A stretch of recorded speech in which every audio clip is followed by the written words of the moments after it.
يا أيها الذين آمنوا كتب عليكم الصيام كما كتب على الذين من قبلكم لعلكم تتقون. السلام عليكم ورحمة الله وبركاته. الحمد لله رب العالمين والصلاة والسلام على أشرف الأنبياء والمرسلين نبينا محمد وعلى آله وأصحابه أجمعين وبعد। দর্শক বিন্দু, আমরা ইনশাআল্লাহ আপনাদের সাথে নিয়ে আজকে সূরাত মুহাম্মদ নিয়ে আলোচনা করব। সূরাত মুহাম্মদ এই সূরাটি মাদানী সূরা, এর আয়াত সংখ্যা 38। এই সূরাটির নাম দুইটি, কোথাও মুহাম্মদ লেখা হয়েছে, কোনো দেখবেন কোনো মুশাফে লেখা আছে কিতাল, সূরাতুল কিতাল।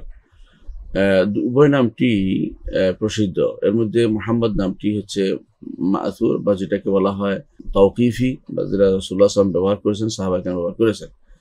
আল্লাহ তাআলা কোরআনে কারীমে কোথাও মুহাম্মদ রাসূলুল্লাহ সাল্লাল্লাহু আলাইহি ওয়াসাল্লামকে ইয়া নবী, ইয়া মুহাম্মদ বলেন নাই। সব জায়গাতেই এটা বর্ণনা ভিত্তিক আসছে, বর্ণনামূলক মুহাম্মদ আসছে চারবার। আমরা আগে প্রথমে আসছে যে আগে বলা হয়েছে এক জায়গায় যে ওমা মুহাম্মাদুন ইল্লা রাসূল, ওমা মুহাম্মাদুন ইল্লা রাসূল কাদ খালাত মিন ক্বাবলিহি রাসূল। তারপরে আরো এই সূরার মধ্যে এসেছে, অন্যান্য ফাতহার মধ্যে এসেছে মুহাম্মাদুর রাসূলুল্লাহ ওয়াল্লাযিনা মাআহু। তো এই থেকে আমরা মুহাম্মদ সাল্লাল্লাহু আলাইহি সাল্লামের এই চারবার নাম এসেছে কোরআনে কারীমে, এর একটি।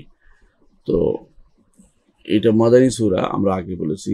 মাদানী সূরা নিয়মে এখানে রাসূলুল্লাহ সাল্লাল্লাহু আলাইহি সাল্লাম কাফেরদের বিরুদ্ধে তাকে এই সূরার মধ্যে কাফেরদের বিরুদ্ধে সোচ্চার থাকার জন্য, তাদের ষড়যন্ত্র সম্পর্কে সাবধান থাকার জন্য, এবং তাদের যারা রাসূলুল্লাহ সাল্লাল্লাহু আলাইহি ওয়াসাল্লাম ঈমান আনবে না তাদের পরিণতি কি, এ সম্পর্কিত আলোচনা এসেছে। পুরো ঘটনাটাই যেন মুহাম্মদ রাসূলুল্লাহ সাল্লাল্লাহু আলাইহি ওয়াসাল্লামের সাথে জড়িত। এই জন্য সূরাটির নাম মুহাম্মদ, সূরাত মুহাম্মদ নামও এসেছে এই সূরার মধ্যে, যে উনজিলা আলা মুহাম্মদ। তো মুহাম্মদ সাল্লাল্লাহু আলাইহি ওয়াসাল্লামের উপর যা নাযিল করা হয়েছে সেই হিসাবে এই সূরাটির নাম মুহাম্মদ রাখা হয়েছে। এই সূরার আরেক নাম হচ্ছে কিতাল, কারণ এটার মধ্যে জিহাদের বর্ণনা এসেছে, এবং রাসূলুল্লাহ সাল্লাল্লাহু আলাইহি ওয়াসাল্লামের সাথে যারা জিহাদ করবে তাদের বর্ণনা, তাদের বিভিন্ন নির্দেশনা সেখানে দেওয়া হয়েছে। এই সূরার শুরুতে এবং শেষে কিতালের নির্দেশনা আসছে। সূরার শুরুতে এবং শেষে কিতাল নির্দেশনা আসছে। যুদ্ধ নীতি, কাফেরদের সাথে যুদ্ধ করার কথা আল্লাহ তাআলা ঘোষণা দিয়েছেন। শুরুতে এসেছে ফাইজা লাকিতুমুল্লাযিনা কাফারু ফাদরবার রিকাব, যখন তোমরা কাফেরদের সাথে সাক্ষাৎ করবে তখন তোমরা তাদের ঘাড় উড়িয়ে দিবে। হাত্তা ইযা আসখানতুমুহুম, যখন ভালো করে রক্ত প্রবাহিত করবে, বা শুদ্ধুল ওয়াসাক, তখন তাদেরকে আর রক্ত না বেঁধে ফেলবে, অর্থাৎ তারা যখন হেরে যাবে। ইম্মা মান্নাম বা'দু ওয়া ইম্মা ফিদান, সেখানে তখন ইচ্ছা করলে সেখানে তখন তাদেরকে মান করবেন, দয়া করে ছেড়ে দিবেন। ইম্মা ফিদান, অথবা টাকা পয়সা নিয়ে ছেড়ে দিবেন। হাত্তা তাদা'আল হারবু আওজারহা, এই অবস্থা চলতে থাকবে যতক্ষণ পর্যন্ত যুদ্ধ সম্পূর্ণ বন্ধ না হয়। যালিকা ওয়ালাউ ইয়াশাউল্লাহু লানতাসারা মিনহুম, আল্লাহ চাইলে তাদের থেকে সাহায্য করতে পারতেন। ওয়ালাকিন, তাদেরকে পরাজিত করে দিতে পারতেন। ওয়ালাকিন লিয়াবলুয়া বা'দাকুম বিবা'দিন, আল্লাহ পরীক্ষা করছেন, নইলে আল্লাহ একাই তাদেরকে পরাজিত করতে পারেন। ওয়াল্লাযিনা কুতিলু ফি সাবিলিল্লাহি ফালা ইউদিল্লু আমালহুম, ঈমানদারগণ যারা মারা যাবে আল্লাহর রাস্তায়, তাদের আমল কখনো নষ্ট হবে না। আর সূরার শেষে আল্লাহ তাআলা একই আহ্বান জানিয়েছেন, ফালা তাহিনু ওয়া তাদউ ইলাস সালমি ওয়া আনতুমুল আ'লাউন ওয়াল্লাহু মা'আকুম ওয়া লান ইয়াতিরাকুম আমালাকুম। প্রথমে বলা হয়েছে তোমরা নিজেকে হীন ভাবো না, তাদউ ইলাস সালমি, শান্তির দিকে আহ্বান জানাও, ওয়া আনতুমুল আ'লাউন, তোমার সবকিছুর উপরে। এমন অবস্থা আহ্বান জানাবে তোমাদের কথাই তখন তারা শুনতে বাধ্য হবে। তারা আহ্বান জানে, তারা আহ্বান সাড়া দাও। আল্লাহু মা'আকুম ওয়াল্লাহু লা ইয়াতিরাকুম আমালাকুম, আল্লাহ তোমাদের সাথেই আছেন, অর্থাৎ তিনি তোমাদের সাহায্যে তোমাদের সাথে আছেন, অর্থাৎ তিনি আরশের উপরে। ওয়ালা ইয়াতিরাকুম আমালাকুম, তিনি তোমাদের আমলকে বরবাদ করবেন না। আমরা এ থেকে দেখতে পাই যে সূরার শুরুতে এবং শেষে, সূরার শুরুতে কিতালের কথা বলা হয়েছে, আর সূরার শেষে কিতাল কখন ছাড়তে হবে তা বলা হয়েছে, অর্থাৎ যুদ্ধ ছেড়ে দেওয়ার, শান্তি সন্ধি করার নিয়ম এখানে বলে দেওয়া হয়েছে, এবং সেখানে কি করতে হবে তাও বলে দেওয়া হয়েছে, এবং কখন সন্ধি করবে সেটা বলে দেওয়া হয়েছে। সূরার শুরু এবং শেষে কিতালের সাথে মিল রয়েছে। সূরার শুরুতে আরেকটি জিনিস দেখতে পাই আমরা, আল্লাহ তাআলা বলেছেন যে আল্লাযীনা কাফারু ওয়া সাদ্দু আন সাবিলিল্লাহি আযাল্লা আমালাহুম, কাফেরদের যত আমলই হোক সেগুলো যে বেহুদা আমল, নিষ্ফল আমল এবং কোনো ফল দিবে না, সেটা তুলে ধরা হয়েছে। যে যারা কাফের এবং আল্লাহর পথ থেকে যারা মানুষকে বাধা দেয় তাদের সমস্ত আমল নষ্ট করে দেওয়া হয়েছে। আল্লাহ তাদের সমস্ত আমল নষ্ট করে দিয়েছেন। আর যারা কাফের, আরো বলেছেন আল্লাযীনা কাফারু ফাতাআসাল্লাহুম, তাদের জন্য রয়েছে ধ্বংস, ও আদাল্লাহ আমালহুম, তারা তাদের আমলকে ধ্বংস করে দিয়েছে, তাদের আমলকে ধ্বংস করে দিয়ে আল্লাহ তাআলা তাদের আমল ধ্বংস করে দেন। কারণ এই জন্য যে তারা তাদের আমল কবুল হওয়ার যে শর্ত ঈমান সেটা তাদের নেই, এই জন্য তাদের আমলগুলি ধ্বংস হয়ে যাবে। বোঝা গেল কুফরি করলে সমস্ত আমল ধ্বংস হয়ে যায়। এই সূরা থেকেও, এই আয়াত থেকে এটা হচ্ছে প্রথমে এটা আলোচনা করা হয়েছে। শেষে একই আলোচনা করা হয়েছে। শেষে বলা হয়েছে ইন্নাল্লাযীনা কাফারু ওয়া সাদ্দু আন সাবিলিল্লাহি ওয়া শাক্কু রাসূলাহু মিন বা'দি মা তাবাyyana লাহুমুল হুদা লান ইয়াদুরুল্লাহ শাইআন ওয়া সাইয়ুহবিতু আমালাহুম। নিশ্চয় যারা কুফরি করবে, আল্লাহর পথে থেকে মানুষকে বাধা দিবে এবং রাসূলের বিরোধিতা করবে, হক প্রকাশিত হিদায়াত প্রকাশিত হওয়ার পরেও তারা আল্লাহর কোনো ক্ষতি করতে পারবে না। তাদের আমলই তাদেরকে আল্লাহ তাআলা তাদের আমল নষ্ট করে দিবেন, বিনষ্ট করে দিবেন। কারণ তাদের আমল কবুল হওয়ার যে মূল শর্ত ঈমান তাদের নেই, এই জন্য তাদের আমল নষ্ট হয়ে যাবে। এরপর আল্লাহ তাআলা বলছে ইন্নাল্লাযীনা কাফারু ওয়া সাদ্দু আন সাবিলিল্লাহি ওয়া সুম্মা মাতু হুম কুফারুন ফালান ইয়াগফিরাল্লাহু লাহুম। যারা কাফের, আল্লাহর পথ থেকে মানুষকে বাধা দেয়, তারপর মারা যাবে, তারা কুফরি অবস্থা যদি তারা মারা যায়, আল্লাহ তাদের কখনো ক্ষমা করবেন না। তাহলে এ দ্বারা বোঝা গেল যারা দুনিয়ার বুকে যাই করুক, যদি শেষ মুহূর্ত হলে ঈমান আনে, যখন ঈমান কবুল হবে তখন তার ঈমান গ্রহণ করা হবে। কিন্তু এরপরে যদি মারা যায়, এরপরে যদি ঈমান বাদে মারা যায়, তো আল্লাহ তাআলা কখন তাকে ক্ষমা করবেন? আল্লাহ বলেছেন ইয়াগফিরুল্লাহু লাহুম, আল্লাহ কখন তাদের ক্ষমা করবেন না। এবং ক্ষমা যেহেতু করবেন না, হাশরের মাঠে তাদের কোনো সাহায্যকারী থাকবে না, কোনো সুপারিশকারী থাকবে না, তাদের উপরে আল্লাহর রহমত নাজিল হবে না, তারা কোনোভাবেই আল্লাহ তাআলার কোনো ন্যায় দৃষ্টিতে পড়বেন না, তারা সবসময় তার আযাবের মধ্যে তাদেরকে থাকতে হবে। তো এই আয়াত, এই সূরার শুরুতে এবং শেষে তাহলে আমরা দেখতে পাইলাম যে কুফরির পরিণতি বর্ণনা করা হয়েছে। কুফরির পরিণতি হচ্ছে আমলগুলো নষ্ট করে দিবেন আর জাহান্নামে তাদেরকে দিয়ে দিবেন। এই আমলগুলো কেন নষ্ট করবেন? আল্লাহ তাআলা কারো উপর জালেম নন। এই আমলগুলো সে করেছে, কিন্তু আমলগুলো শর্ত পূরণ করেনি। আর আমলগুলো এমন যেগুলো তারা মনে করছে ভালো, তাদের এগুলি ভালো নয়। ঈমান না হলে সেগুলি ভালো আমল হতে পারে না, সুতরাং সেগুলো তার কোনো কাজে আসবে না। আল্লাহ অন্য আয়াতে বলে দিয়েছেন, অন্য সূরার অন্য আয়াতে, ওয়া কাদিমনা ইলা মা আমিলু মিন আমালিন ফাজআলনাহু হাবাআন মানসুরা। তারা যে সমস্ত আমল করেছে সেগুলো দিয়ে অগ্রসর হয়ে আমরা সেগুলোকে বিক্ষিপ্ত ধূলিকণায় রূপান্তরিত করে দেব। তাহলে সেগুলো কোনো কাজে লাগবে না, এটা সুস্পষ্ট। কাফের কোনো আমল কাজে লাগবে না। এই জন্য ঈমানদার ছাড়া কেউ জান্নাতে প্রবেশ করতে পারবে না। আলা লা ইয়াদখুলুল জান্নাতা ইল্লা নাফসুম মুমিনা, রাসূলুল্লাহ সাল্লাল্লাহু আলাইহি ওয়াসাল্লাম এটাই বলেছেন। সাবধান, জান্নাতে শুধু যারা ঈমান এনেছে সে আত্মাই যাবে, যারা ঈমান আনে তারা কখনো যাবে না। এই জন্য ইহুদি নাসারারা চিরস্থায়ী জাহান্নামী, এই জন্য যারা অন্যান্য ধর্মাবলম্বী কাফের তারা চিরস্থায়ী জাহান্নামী। এরা কোনোদিন জান্নাতের গন্ধও পাবে না, সুগন্ধও পাবে না, বরং তারা চিরস্থায়ী জাহান্নামী। এর বাইরে যারা যা বলে যে ইহুদি নাসারাদেরকে তারা কাফের বলে না, তারা বিভ্রান্ত, পথভ্রষ্ট, তারা না বুঝে এগুলো বলে থাকে। আল্লাহ তাআলা তাদেরকে সঠিক পথটি দেখিয়ে দিন। এই সূরা থেকে তারা শিক্ষা নিতে পারে যে কাফের মাত্রই জাহান্নামে যাবে। রাসূলুল্লাহ সাল্লাল্লাহু আলাইহি ওয়াসাল্লাম এক সাহাবীকে বলেছিলেন যে তুমি প্রত্যেক কবরের কাছে গিয়ে বলবে, কাফের কবরের কাছে গিয়ে যে বাশশিরহু বিন্নার, জাহান্নামের সুসংবাদ দিয়ে দিবে। অর্থাৎ কাফের অবস্থায় মারা গেলে তার জাহান্নাম ছাড়া আর কোনো গত্যন্তর নাই, সেখানে কারো কিছু করার নেই। এই জন্য ঈমান থাকলে যত গুনাই হোক আল্লাহ তাআলার কাছে আশা করা যায় আল্লাহ তাআলা বিভিন্ন ওসিলায় তাকে ক্ষমা করে দিবেন। কিন্তু কাফের হলে তার কোনো মুক্তি নাই, তার শাস্তি থাকবেই থাকবে, তা কোনোদিন সে বাঁচতে পারবে না। ইহুদি, নাসারা, হিন্দু, জৈন, বৌদ্ধ যত ধর্মাবলম্বী আছে সবগুলো চিরস্থায়ী জাহান্নামী, কোনোদিন তা থেকে বের হতে পারবে না যদি না মুহাম্মদ রাসূলুল্লাহ সাল্লাল্লাহু আলাইহি ওয়াসাল্লাম ঈমান আনে। তারা যদি ঈমান এনে মারা যায়, অর্থাৎ রাসূলুল্লাহর উপর ঈমান আনে, তখন শুধুমাত্র তাদের আশা করা যায় যে শেষ আখিরাতে কেউ না কেউ তাদের জন্য সুপারিশ করবে, অথবা আল্লাহ তাআলা তার বিশেষ রহমতে 3 কোষের মধ্যে তাকে ফেলে নিয়ে আসবেন জান্নাতে। কিন্তু ঈমান নাই, তার কিছুই নেই। এই জন্য ঈমান হচ্ছে মানব জীবনের বড় সম্পদ। এই সূরার মধ্যে আমরা এই জন্য মূল জিনিসটা আমরা দেখতে পাই, এটা মূল আলোচ্য বিষয় হচ্ছে যারা মুহাম্মদ রাসূলুল্লাহ সাল্লাল্লাহু আলাইহি ওয়াসাল্লামের দাওয়াত থেকে মুখ ফিরিয়ে নেবে তাদের কি পরিণতি সেটা তুলে ধরা হয়েছে। এবং রাসূলুল্লাহ সাল্লাল্লাহু আলাইহি ওয়াসাল্লামের অনুসরণে যে দোয়া কবুলের অথবা আপনার আমল কবুলের একমাত্র মাপকাঠি, এটা এই সূরার মধ্যে তুলে ধরা হয়েছে। যারা আজ সুন্নাহ নিয়ে কথা বলে, হাদিস নিয়ে কথা বলে, মানতে হবে কি হবে না, তাদের উচিত এই সূরাটি একবার পড়ে দেখা, অর্থ বোঝা, যে কিভাবে রাসূলুল্লাহ সাল্লাল্লাহু আলাইহি ওয়াসাল্লাম অনুসরণ না করলে বলা হয়েছে যে তাদের আমল আল্লাহ তাআলা সব বিনষ্ট করে দিবেন। এর অর্থ হচ্ছে তাদের আর কোনো আমলই কবুল হবে না যতক্ষণ পর্যন্ত রাসূলুল্লাহ সাল্লাল্লাহু আলাইহি ওয়াসাল্লামের অনুসরণ না হয়। দুটি শর্ত মনে রাখতেই হবে, একটি হচ্ছে আল্লাহর জন্য হতে হবে, একটি হচ্ছে রাসূলুল্লাহ সাল্লাল্লাহু আলাইহি ওয়াসাল্লামের কথা অনুযায়ী হতে হবে, তার কথা আমল তার সুন্নাহ অনুযায়ী হতে হবে, তার আদর্শ অনুযায়ী হতে হবে। এটা মাথায় রাখতেই হবে, তাহলে কারো আমল কোনোদিন কবুল হবে না, সে যত বড় পণ্ডিতই হোক না কেন, যত বড় জ্ঞানের দাবি করুক না কেন। এই সূরার মধ্যে বেশ কিছু আলোচ্য বিষয় এসেছে। তার মধ্যে প্রথম আলোচ্য বিষয় হচ্ছে যে যারা কাফেরদের বিভিন্ন সূরত বর্ণনা করা হয়েছে, বিভিন্ন সূরত, বিভিন্ন শাস্তির বিভিন্ন ধরন বর্ণনা করা হয়েছে, এবং আল্লাহ তাআলা কিভাবে তাদেরকে অপমান করবেন, কেন অপমান করবেন সেগুলো তুলে ধরা হয়েছে।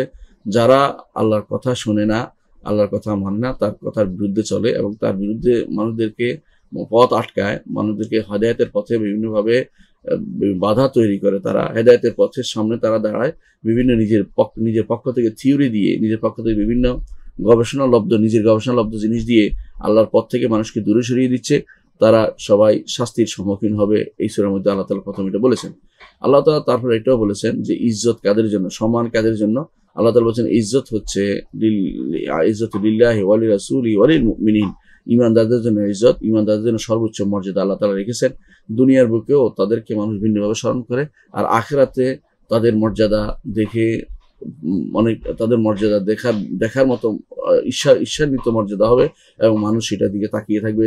এক একজন দেখবে যে আরেকজন সে যেন প্রান্ত দেশে দূরে যে আছে দূরতার মধ্যে দেখা যাচ্ছে, কোথাও সন্ধ্যা তার মধ্যে দেখবে এক একজন এক এক দূরে কোথাও এরকম বিশাল বিশাল সাম্রাজ্য নিয়ে এক একজনকে আল্লাহ তাআলা দিবেন।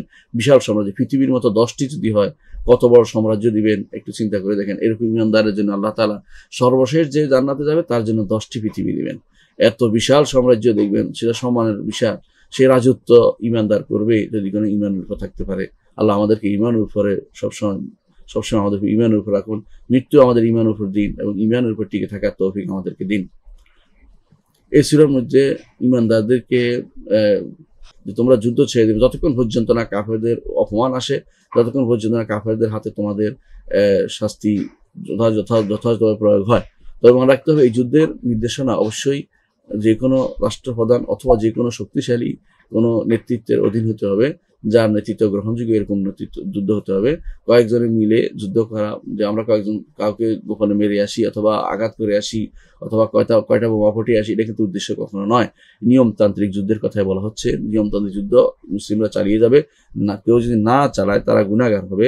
যদি তাদের অন্তরে যুদ্ধে যাওয়ার আকাঙ্ক্ষা আছে, যদি কোনোদিন যুদ্ধের সুযোগ আসে, তাহলে তারা গুনাহগার হবে না। কিন্তু যারা তাদের ক্ষমতা আছে, বিভিন্ন রাষ্ট্রপ্রধানগুলো, তারা যদি কোনো না চালায়, যুদ্ধের বিষয়টা তাদের মাথায় না থাকে, বিভিন্নভাবে যুদ্ধ করা, সেটা যে কোনো পদ্ধতিতে হোক, কাফেরদেরকে ঈমানের দিকে নিয়ে আসা অথবা কাফেরদের দেশকে মুসলিম দেশ পরিণত করা, এটা মুসলিম শাসকের দায়িত্ব। এটা যদি না করে তারা গুনাহগার হবে, ঈমানদার সেখানে গুনাহগার হবে না। আর প্রতিরোধমূলক জিহাদের জন্য শর্ত আছে, এটা হলো সামর্থ্য না থাকলে সবর করতে হবে, আর সামর্থ্য থাকলে তখন সেখানে জিহাদ করা যাবে। তবে তারপরেও সেখানে একজন দক্ষ পরিচালক এবং শাসক লাগবে, এবং সেটাকে টিকিয়ে রাখার মতো সামর্থ্য থাকতে হবে, নইলে সবর করে যেতে হবে। দাওয়াতের উদ্দেশ্য যদি কোনো চালু থাকে, সেখানে আর দ্বিতীয়বার কোনো হানাহানি মারামারি লিপ্ত না হয়, দাওয়াত দিয়ে সেই মানুষদেরকে ইসলামের দিকে নিয়ে আসতে হবে। এটা মূল কাজ হচ্ছে দাওয়াতের বাধা হওয়ার কারণে শুধুমাত্র যুদ্ধ করতে হয়, এটা আমাদের মাথায় রাখতে হবে। অর্থাৎ মূল উদ্দেশ্য হচ্ছে আল্লাহ রাসূল সাল্লাল্লাহু আলাইহি ওয়াসাল্লাম যেটা বলেছেন, লা ইয়াহদিয়াল্লাহু বিকা রাজুলান ওয়াহিদান খায়রুল লাকা মিন হুমুরিন নাম, যে তোমার দ্বারা একজন মানুষ উপকৃত হওয়া অনেক লাল উট পাওয়ার চেয়ে বেশি উত্তম। তো এই জন্য দাওয়াত হচ্ছে মূল কথা। দাওয়াত দিয়ে রাসূলুল্লাহ সাল্লাল্লাহু আলাইহি ওয়াসাল্লাম কোনো দাওয়াত না দিয়ে যুদ্ধ করতেন না। এর হচ্ছে দাওয়াত যদি গ্রহণ করে ফেলে তাহলে সেখানে আর কোনো যুদ্ধ নেই।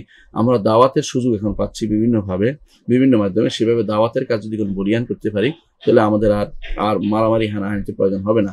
বর্তমানে খ্রিস্টানরা তো দাওয়াত দিয়ে লক্ষ লক্ষ মুসলিমকে খ্রিস্টান বানিয়ে ফেলতেছে। আমরা যদি দাওয়াতের পথে না থাকি, তাহলে তারা সবাই আমাদেরকে খ্রিস্টান বানিয়ে ফেলবে। এই জন্য ঈমানের উপর টিকে থাকার জন্য দাওয়াত খুবই জরুরি জিনিস। এই সূরার মধ্যে সেটা তুলে ধরা হয়েছে। এই সূরার মধ্যে আমল নষ্ট করে বেশ কিছু জিনিস তুলে ধরা হয়েছে, আমরা সেখন একটা একটা করে বলবো। 1 নম্বর হচ্ছে আল কুফর ওয়াস সাদ আন সাবিলিল্লাহ, কুফরি করা, আল্লাহর পথ থেকে মানুষকে দূরে সরিয়ে দেয়া, 2টি। 3 নম্বর হচ্ছে বাতিলের অনুসরণ করা, আমল নষ্ট করে দেয়, আল্লাহ তাআলা বলেছেন। 4 নম্বর হচ্ছে কারাহিয়াতু মা আনজালাল্লাহ, আল্লাহ যা নাজিল করেছেন তার কিতাবে এবং রাসূলুল্লাহ সাল্লাল্লাহু আলাইহি ওয়াসাল্লাম হাদিসে, এগুলিতে যারা অপছন্দ করবে তাদের আমল নষ্ট হয়ে যাবে। 5 নম্বর হচ্ছে যে 4 নম্বর হচ্ছে কারাহিয়াতু মা আনজালাল্লাহ, 4 নম্বর এটা।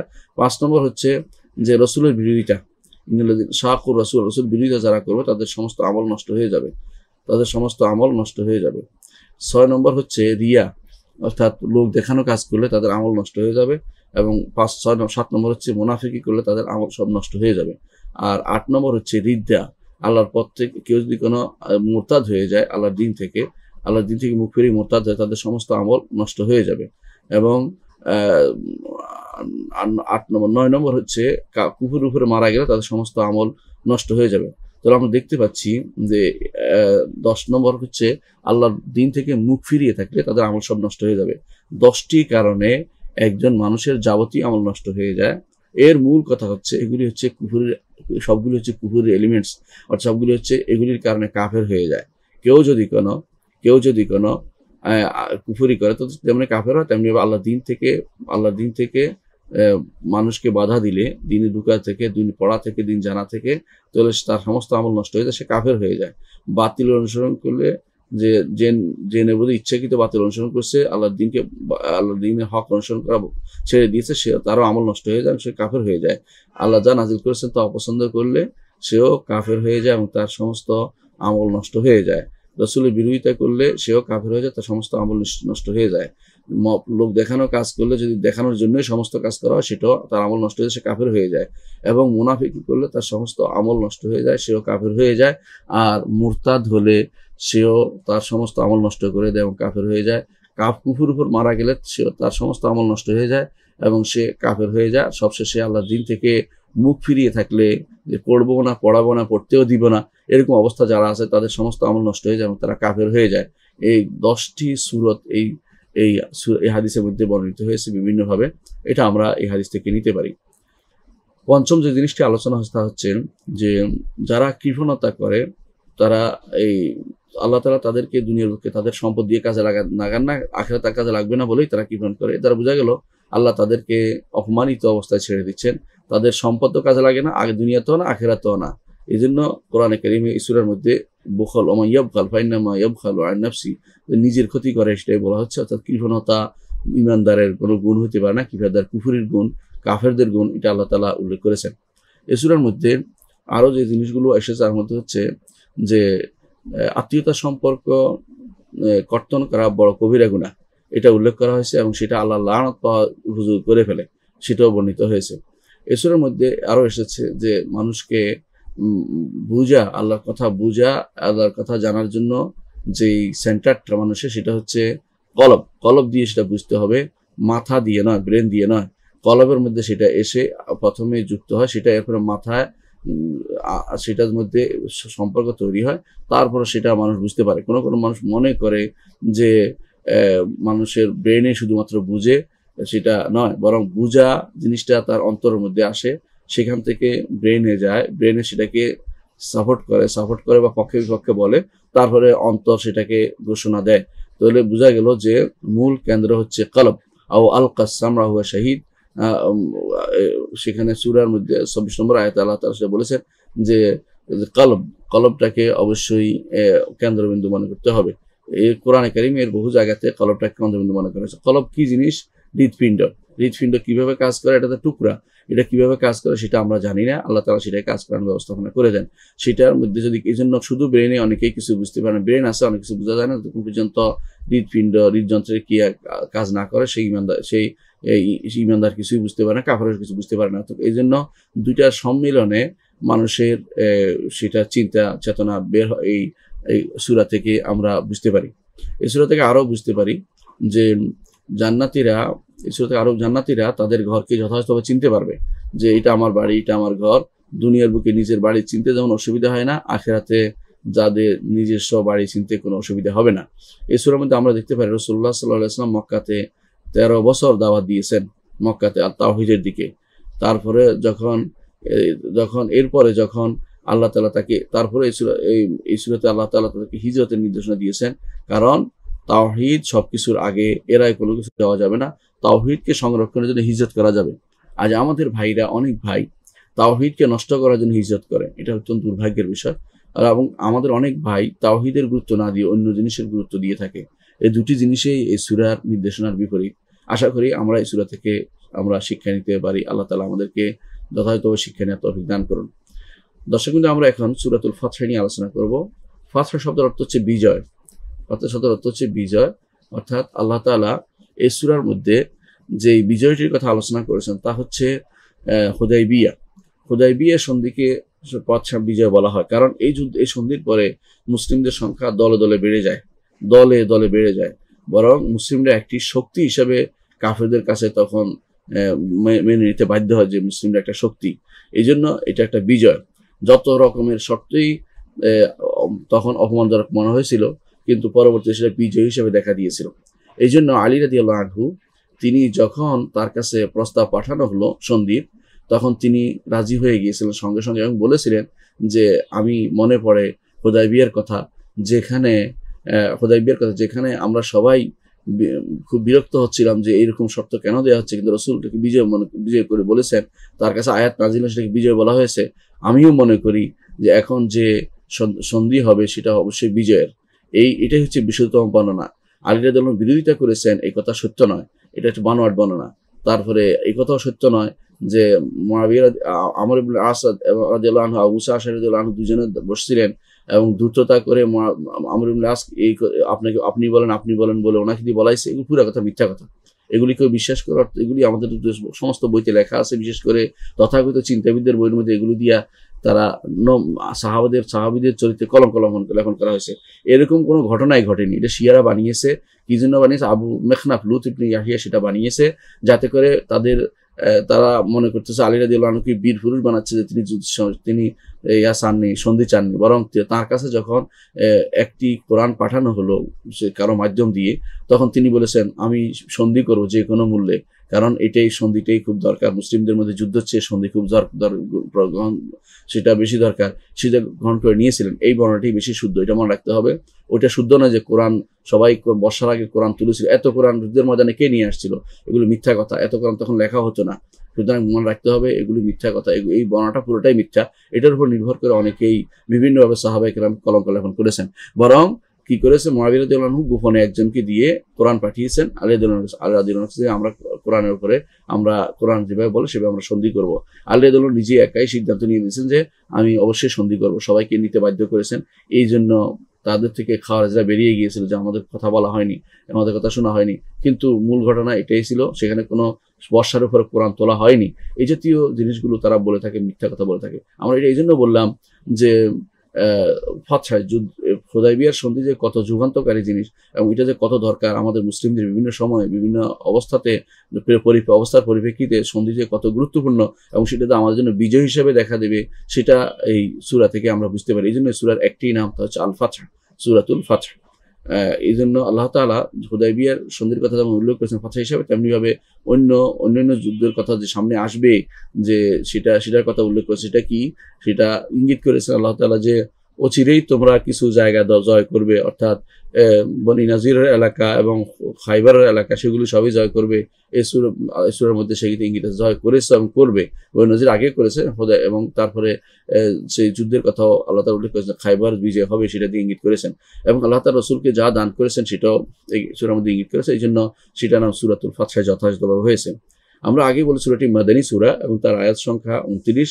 এই সূরার মধ্যে যে ফজিলত আসছে, যে রাসূলুল্লাহ সাল্লাল্লাহু আলাইহি ওয়াসাল্লাম বলেছেন, লাকাদ উনজিলাত আলাইয়া লাইলাতুস সূরা লাহিয়া আহাব্বু ইলাইয়া মিম্মা তালা আলাইহিস শামস। সূর্য যার উদিত হয়েছে, এত সম্পদের চেয়ে, এত দুনিয়ার সবকিছুর চেয়ে আমার কাছে এই সূরাটি বেশি প্রিয়, যে সূরাটি আজকে রাতে আমার উপর নাজিল হয়েছে, আর সেটা হচ্ছে সূরাতুল ফাতহ। এই জন্য সূরাতুল ফাতহ বেশি প্রিয়। এই জন্য এটার উপর আমল করার জন্য যখন মুসলিমরা বিভিন্ন অবস্থায় থাকবে, তাদের তখন এই অবস্থা থেকে শিক্ষা নিয়ে, এই সূরা থেকে শিক্ষা নিয়ে তাদের সে অবস্থা অনুযায়ী ব্যবস্থা নেওয়া তাদের জন্য অনুমোদিত। যখনই মুসলিমরা কোনো সন্ধির দরকার হবে সন্ধি করবে, এই সূরা থেকে তা বোঝা যায়। এই জন্য সবসময় যুদ্ধ করতে হবে জরুরি না। ইমানদার বুঝবে যে কোন সময় যুদ্ধ করলে কাজে লাগবে, সে টিকিয়ে রাখতে পারবে তার বিপ্লবকে, তার অবস্থাকে এবং তার এই যুদ্ধকে। তখন সে যুদ্ধ করবে, যখন তার অবস্থা খারাপ হবে তখন সে যুদ্ধ করবে না, বিভিন্নভাবে সন্ধি করবে। কারণ এই সূরার মধ্যে সন্ধির দাওয়াত দেওয়া, সন্ধির আহ্বান জানান। রাসূলুল্লাহ সাল্লাল্লাহু আলাইহি ওয়াসাল্লাম সন্ধি করে কি করছেন? দাওয়াত দিয়েছেন। আমাদের উচিত সন্ধি করে দাওয়াতের পথ উন্মুক্ত করে দেয়া, যাতে করে কাফেরদের কাছে দাওয়াত পৌঁছে এবং তারা ঈমান গ্রহণ করে। কেউ ঈমানদার হলে তার বিরুদ্ধে যুদ্ধ করা ইসলাম কখনো অনুমোদন করে না। সুতরাং বোঝা গেল যে অবশ্যই আমাদের দাওয়াত বেগবান করতে হবে। এই সূরা থেকে আমরা সেটা বুঝতে পারি। সূরার শুরু এবং শেষের মধ্যে একটি মিল রয়েছে। সেটা কি? সেটা হচ্ছে যারা আল্লাহর পথে থাকবে তাদের জন্য, যারা আল্লাহর পথে থাকবে ঈমানদারদের জন্য জান্নাতের সুসংবাদ দেওয়া হয়েছে। সূরার শেষেও যারা আল্লাহর পথে থাকবে ঈমানদারদের জন্য ক্ষমা এবং জান্নাতের সুসংবাদ দেওয়া হয়েছে।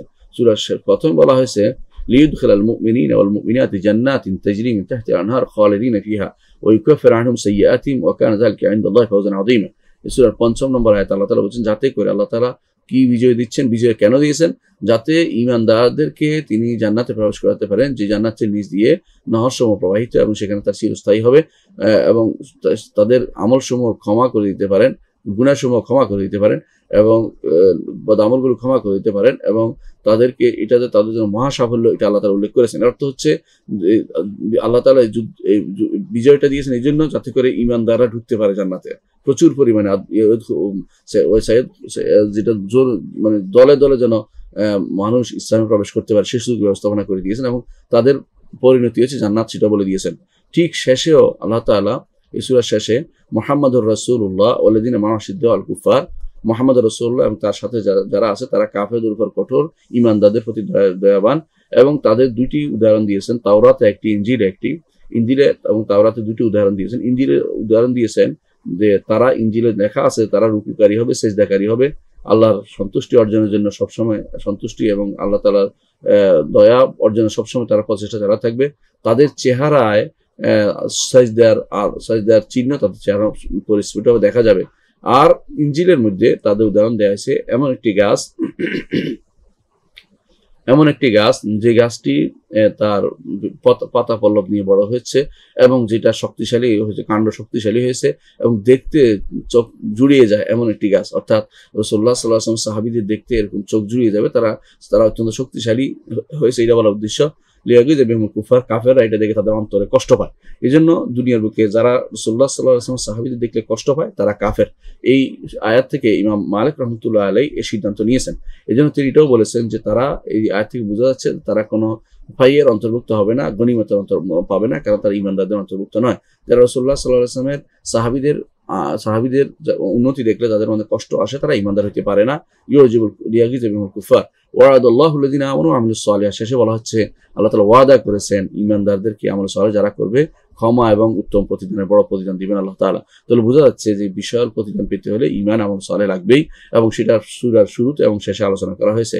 এই জন্য এই সূরার অনুসারে আমরা বুঝতে পারি যে আমাদের এই সূরার মূল যে দাওয়াতটা, মূল বক্তব্য হচ্ছে যে যুদ্ধ থেকে জয়লাভ করা, যুদ্ধ জয়লাভ করা অথবা যে কোনোভাবে জয়লাভ করা, ফুতুহাত, আল্লাহর পক্ষ থেকে বিভিন্নভাবে জয়ের সুসংবাদ জানানো হয়েছে। এটি সূরার মূল কথা এটাই যে মুসলিমরা বিভিন্ন সময় জয়লাভ করে বিভিন্নভাবে, কখনো যুদ্ধ করে জয়লাভ করবে, কখনো সন্ধির মাধ্যমে জয়লাভ করবে, কখনো দাওয়াতের মাধ্যমে জয়লাভ করবে।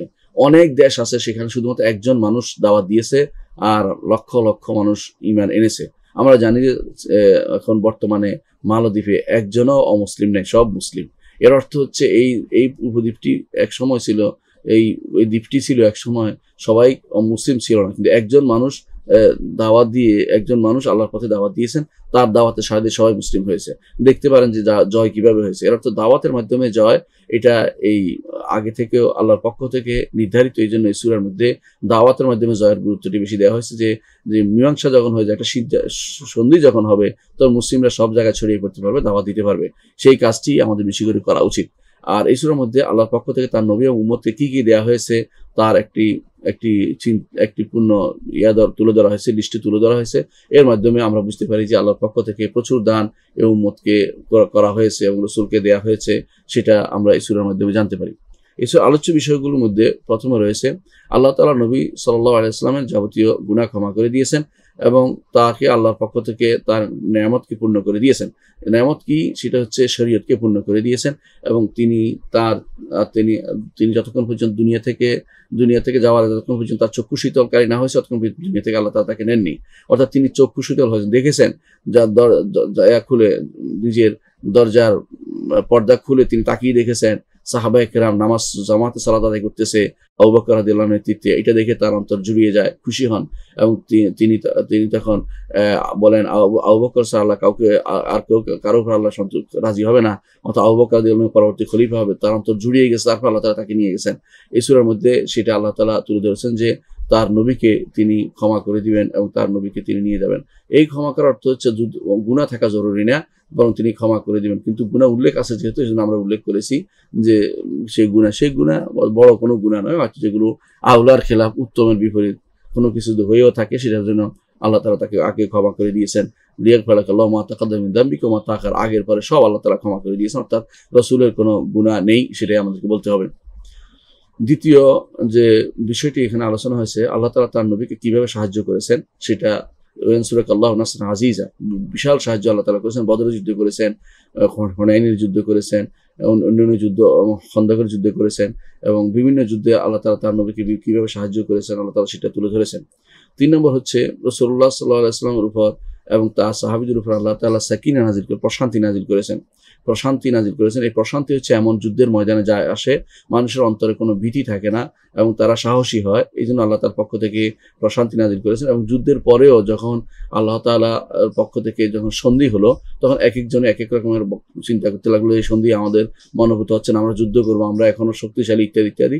কিন্তু পরে আল্লাহ তাআলার পক্ষ থেকে তাদের প্রশান্তি নাজিল করা হলো যে রাসূল আমাদের থেকে ভালো বুঝেন, তার উপরে অবশ্যই এই আয়াতগুলো নাজিল হচ্ছে। এখানে বলা হচ্ছে ইন্না ফাতাহনা লাকা ফাতহাম মুবিনা, যে অবশ্যই বিজয়, সুতরাং এটা বিজয় ধরে নিতে হবে। এই প্রশান্তি আল্লাহর পক্ষ থেকে ঈমানদারদের উপর নাজিল হয়েছে এবং রাসূলের সাহাবীদের উপর নাজিল হয়েছে, রাসূলের উপর নাজিল হয়েছে। এই সূরার মধ্যে আমরা দেখতে পাই যে আল্লাহ তাআলা ওয়াদা করেছেন ঈমানদারদেরকে এবং তাদের সুসংবাদ দিয়েছেন, তাদেরকে আল্লাহ তাআলা জান্নাত দিবেন।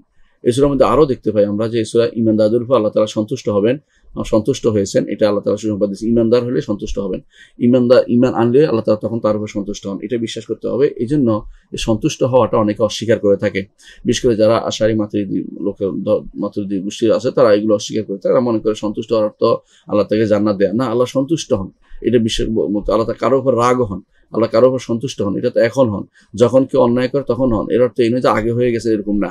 এবং এটা কোনো দূষণীয় কিছু নয় যে আল্লাহ তাআলা সন্তুষ্ট হবেন বা ক্রোধান্বিত হবেন, এটা কোনো দোষের মতো কিছু নয়। এটার জন্য প্যাচ বের করে বিভিন্ন রকমের যে হলে তো এই হয়ে গেল এগুলি বলা জায়েজ নেই। বলতে হবে কোরআনে কারীমে আল্লাহ তাআলা বলেছেন লাকাদ রাদিয়াল্লাহু আনিল মুমিনিন, আল্লাহ তাআলা ঈমানদারের উপর সন্তুষ্ট হয়েছেন। অর্থাৎ সেটা হয়েছে কোন সময়? সেটা হয়েছে যখন হুদাইবিয়াতে ছিলেন, সেই সময় আল্লাহ তাআলা তাদের উপর সন্তুষ্ট হয়েছেন। এটা এই নয় যে যখন বায়াতুর রিদওয়ান নিয়েছিলেন আল্লাহ তাআলা তাদের উপর সন্তুষ্ট হয়েছেন, এর আগে নয় বা পরেও নয়, সেই সময় সন্তুষ্ট হয়েছেন এবং সেই সন্তুষ্ট তাদের বজায় ছিল। এই জন্য ঈমানদাররা সাহাবায়ে কেরাম রাদিয়াল্লাহু আলাইহিম আজমাইন আল্লাহ সন্তুষ্টির উপর ছিলেন। তা কেউ যদি আল্লাহ সাহাবায়ে কেরামের সমালোচনা করে তারা আল্লাহ সন্তুষ্টির বিরুদ্ধে নিজেদের অসন্তুষ্টি প্রকাশ করলো, এটা তার মনে রাখতে হবে। এই সূরার মধ্যে আমরা দেখতে পাই দুনিয়ার বুকে ঈমানদারদেরকে আল্লাহ যে সমস্ত জিনিস দান করেছেন সেগুলো আল্লাহ তাআলা তুলে ধরেছেন। আরো দেখতে পাই সূরার মধ্যে আল্লাহ তাআলা মক্কাতে যে সমস্ত ঈমানদার রয়েছে তাদের অন্তরকে প্রশান্তি দিয়েছেন যে এই মাধ্যমে, এই সন্ধির মাধ্যমে আমরা ঈমান আনতে পারবো, আমরা ঈমান প্রকাশ করতে পারবো এবং আমরা হিজরত করতে পারবো। তাদের সেই সুযোগ থেকে গেছে এবং তারা খুশি হয়েছে। এই সূরার মধ্যে আল্লাহ তাআলা মক্কা বিজয়ের সুসংবাদ দিয়েছেন। আবার এই সূরার মধ্যে আল্লাহ তাআলা খায়বার বিজয়ের সুসংবাদ দিয়েছেন। এই সূরার মধ্যে আল্লাহ তাআলা আরো দিয়েছেন যে আল্লাহর দিনকে তিনি সারা পৃথিবীতে প্রকাশ করে দিবেন, প্রচার করে দিবেন, এই ওয়াদা আল্লাহ তাআলা করে দিয়েছেন। এবং আলহামদুলিল্লাহ সেই ওয়াদা মোতাবেক সারা দুনিয়াতে আজ ইসলাম সুপ্রসারিত এবং সুপ্রচারিত এই ওয়াদার কারণে। এই সূরার মধ্যে কয়েকটি সূক্ষ্ম জিনিস এসেছে। একটি হচ্ছে যে সাহাবারা সবাই রাসূলুল্লাহ সাল্লাল্লাহু আলাইহি ওয়াসাল্লাম হাতে গাছের নিচে বায়াত নিয়েছিলেন। এর আগে কেউ আর কখনো তারা এরকম বায়াত নেননি যে বায়াতটি সেখানে নিয়েছেন। এই জন্য এটার নাম হচ্ছে বায়াতুর রিদওয়ান। এটা এরা যারা এখানে বায়াত নিয়েছেন তাদের সবার জন্য আল্লাহ তাআলা জান্নাতের সুসংবাদ দিয়েছেন, এই জন্য রাসূলুল্লাহ সাল্লাল্লাহু আলাইহি ওয়াসাল্লাম বলেছেন লা ইয়াদখুলুন নারা বিমান বায়া তাহতা শাজারা। আবু দাউদ এবং তিরমিজি বর্ণনা করেন রাসূলুল্লাহ সাল্লাল্লাহু আলাইহি ওয়াসাল্লাম বলেছেন সহিহ সনদে যে যারাই গাছের নিচে বায়াত করেছে যে যুদ্ধের জন্য তারা কেউ জাহান্নামে প্রবেশ করবে না, অর্থাৎ সবাই জান্নাতি। আল্লাহ তাআলার পক্ষ থেকে রাসূলুল্লাহ সাল্লাল্লাহু আলাইহি ওয়াসাল্লাম জানিয়ে দিয়েছে তারা জান্নাতি এবং রাসূল সেটা জানিয়ে দিয়েছেন, আমাদের উচিত হচ্ছে সেটা বিশ্বাস করা। এই সূরার মধ্যে সাহাবায়ে কেরামের ফজিলত বর্ণনা করা হয়েছে যে তাদেরকে আল্লাহ তাআলা পূর্ববর্তী কিতাবসমূহে উল্লেখ করেছেন যে তাওরাত, ইনজিল, কোরআনে তাদের কিতাব, তাদের এই এর কথা আছে, তাদের বিভিন্ন বর্ণনা এসেছে এবং তাদের উদাহরণ এসেছে, সেটা আমরা প্রথমে উল্লেখ করেছি। তাদের কি উদাহরণ রয়েছে তাওরাতে এবং কি উদাহরণ রয়েছে ইনজিলে। এই সূরার মধ্যে আমরা দেখতে পাই যে বান্দার উপর ওয়াজিব হচ্ছে আল্লাহর উপর সবসময় আল্লাহর উপর ভরসা করা, আল্লাহর উপর নিজেকে ন্যস্ত করে দেয়া, যে কোনো অবস্থা আসবে সেটা মনে না করা যে এটা খারাপ, হতে পারে এর কোনো ভালো দিক রয়েছে। কারণ মানুষের সে কোনো ভালো মন্দ কিছুই করতে পারে, আল্লাহর ভরসা যখন করবে আর তখন বুঝবে যে আল্লাহ তাআলা কোনো সুস্বার্থের জন্য আল্লাহ তাআলা সে ব্যবস্থাপনা করে দিয়েছেন। এই জন্য আল্লাহ তাআলা বলছেন যে ফাআলিমা মা লাম তা'লাম ফাজআলা মিন দুনি যালিকা ফাতহান করিবা। মানুষ যখন আল্লাহ তাআলার রিদা বিল কাদা করে, আল্লাহ তাআলার ফয়সালাতে সন্তুষ্ট হয়, আল্লাহ তাআলা তখন সেটাকে আরেক বিজয়, তখন বান্দার খুশি হয়ে তার জন্য নতুন করে আরেকটি পথ উন্মুক্ত করে, দিগন্ত উন্মুক্ত করে দেন যেখানে সে খুশি হতে পারে। এই জন্য সবসময় যে কোনো ফয়সালার জন্য আমাদের খুশি থাকা উচিত এবং ফয়সালার পরে দোয়া করা উচিত যে আল্লাহ তোমার ফজল থেকে করম থেকে আমি মাহরুম হতে চাই না, তোমার কাছে এর চেয়ে উত্তম জিনিস চাই, তুমি সেটার ব্যবস্থাপনা করে দাও। এই সূরার আলোচনা এখানে আমি সমাপ্ত রাখতে চাই। দর্শকবৃন্দ, এরপরে আমরা আলোচনা করব সূরাতুল হুজুরাত নিয়ে। সূরাতুল হুজুরাত, হুজরা শব্দের বহু বচন। হুজরা অর্থ কামরা, অর্থ ছোট ছোট কামরা থাকে। রাসূলুল্লাহ সাল্লাল্লাহু আলাইহি স্ত্রীদের কামরা ছিল 6 হাতের মতো জায়গাতে রাসূল স্ত্রীদের বসবাস করাতেন, ছোট ছোট কামরা ছিল, সেখানে থাকতেন। এগুলো হচ্ছে হুজুরাত, এদেরকে বলা হুজুরাত। এই হুজরাটি মদিনায় অবতীর্ণ, এর আয়াত সংখ্যা 18টি। এখানে আল্লাহ তাআলা ঈমানদারদেরকে স্মরণ করে দিলেন যে ঈমানদারদের মধ্যে কেউ যারা, বিশেষ করে বেদুইনরা যারা সভ্য ছিল তারা এটা করেনি। বেদুইনরা তারা রাসূলুল্লাহ সাল্লাল্লাহু আলাইহি ওয়াসাল্লামকে ডাকার জন্য বিভিন্ন হুজুরের পিছনে গিয়ে চিৎকার করতে আরম্ভ করলো তাকে বের হয়ে আসার জন্য। এটা আল্লাহর কাছে পছন্দ হয়নি যে এইভাবে তোমরা যেভাবে ডাকছো এইভাবে ঠিক নয়। তো আল্লাহ তাআলা আদব কিভাবে রক্ষা করতে হবে রাসূলের সাথে এবং কিভাবে কথা বলতে হবে, কিভাবে অপেক্ষা করতে হবে বিস্তারিত জানিয়ে দিলেন এই সূরার মধ্যে। এই জন্য এই সূরা অবশ্যই আদবের সূরা। সামাজিক আদব কিভাবে রক্ষা করতে হবে এই সূরার মূল আলোচ্য বিষয় সেটাই, যে সামাজিক আদব কিভাবে হয় এটা আলোচ্য বিষয় এই সূরার মধ্যে এসেছে। এই জন্য হুজুরাত এখানে বিশেষভাবে উল্লেখ করা হওয়ার কারণে সূরার নাম হুজুরাত এবং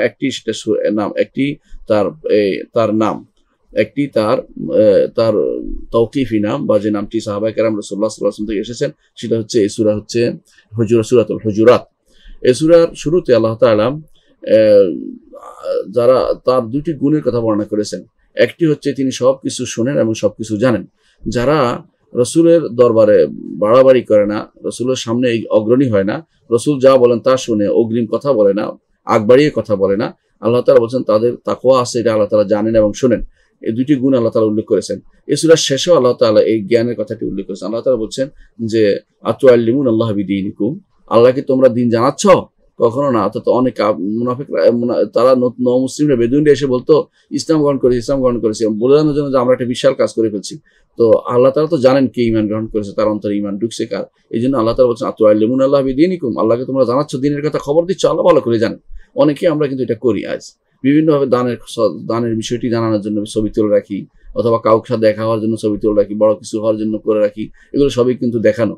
যদি ইমানি কোনো কাজ হয়, দিনদারি কোনো কাজ হয়, সেগুলো ছবি তুলে রেখে দেওয়া, মানুষের কাছে প্রচার করা, এর অর্থ হচ্ছে আপনার বিশ্বাস হচ্ছে না যে আল্লাহ দেখতেছে, এই জন্য আপনি মানুষের কাছে দেখানোর চিন্তা ভাবনা করতেছেন। সেটা ঠিক নয়। এই জন্য মনে রাখতে হবে যে কোনো বিশেষ প্রয়োজন ছাড়া এই জাতীয় জিনিসের ছবি তুলে মানুষকে দেখানো কখনো বৈধ নয়, এবং এটা এক ধরনের রিয়া বা লোক দেখানো বা শোনানো।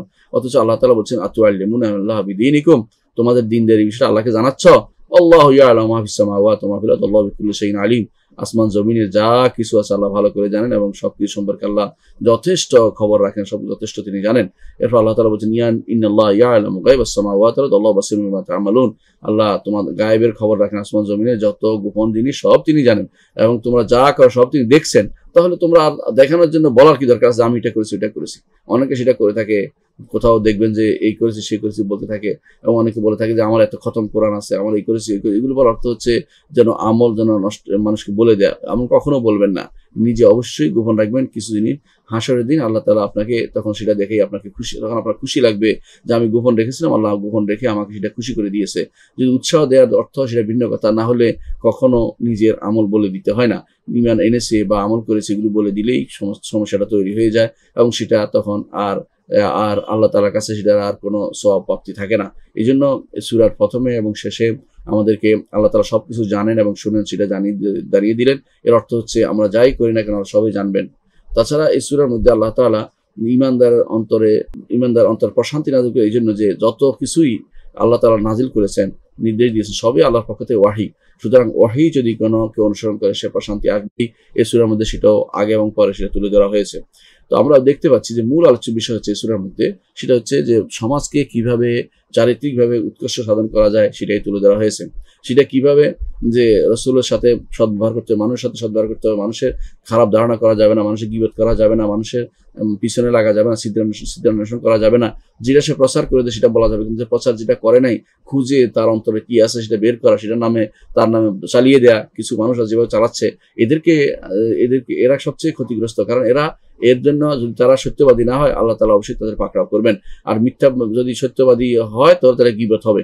দুইটাই, সত্যবাদী হলে সেটা বুহতান হবে, না মিথ্যাবাদী হলে বুহতান অপবাদ দেওয়া হবে, আর সত্যবাদী হলে গীবত হবে। এই জন্য এই সমস্ত জিনিস থেকে দূরে থাকা উচিত। উদাহরণ দেওয়া হয়েছে, তোমরা কি গীবত করে তোমরা কি মরা ভাইয়ের গোশত খাও, তা পছন্দ করো, তো কেন তোমরা খাচ্ছ?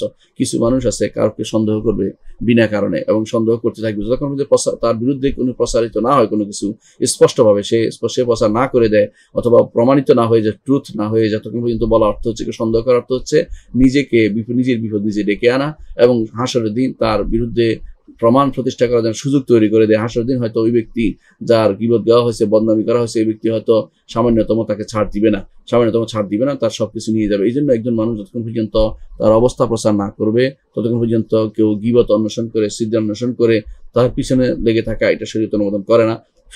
সমস্ত আজ সমাজের মধ্যে সবচেয়ে বড় সমস্যা এটাই যে সিদ্ধান্বেষণ শুরু হয়ে যায় একে অপরের বিরুদ্ধে, এবং সেটাই শেষ পর্যন্ত বিশাল আকার ধারণ করে একে অপর থেকে কর্তৃত হয়ে যায়। কারোর সাথে কেউ কথা বলে না, সমাজ ভিন্ন হয়ে যায়, মসজিদ ভিন্ন হয়ে যায়, কর্মকাণ্ড ভিন্ন হয়ে যায়। এগুলি সবই কিন্তু আমাদের এই সূরাতে শিক্ষা দিয়ে আল্লাহ তাআলা আমাদেরকে এগুলো থেকে বিরত থাকতে নির্দেশনা দিয়েছেন।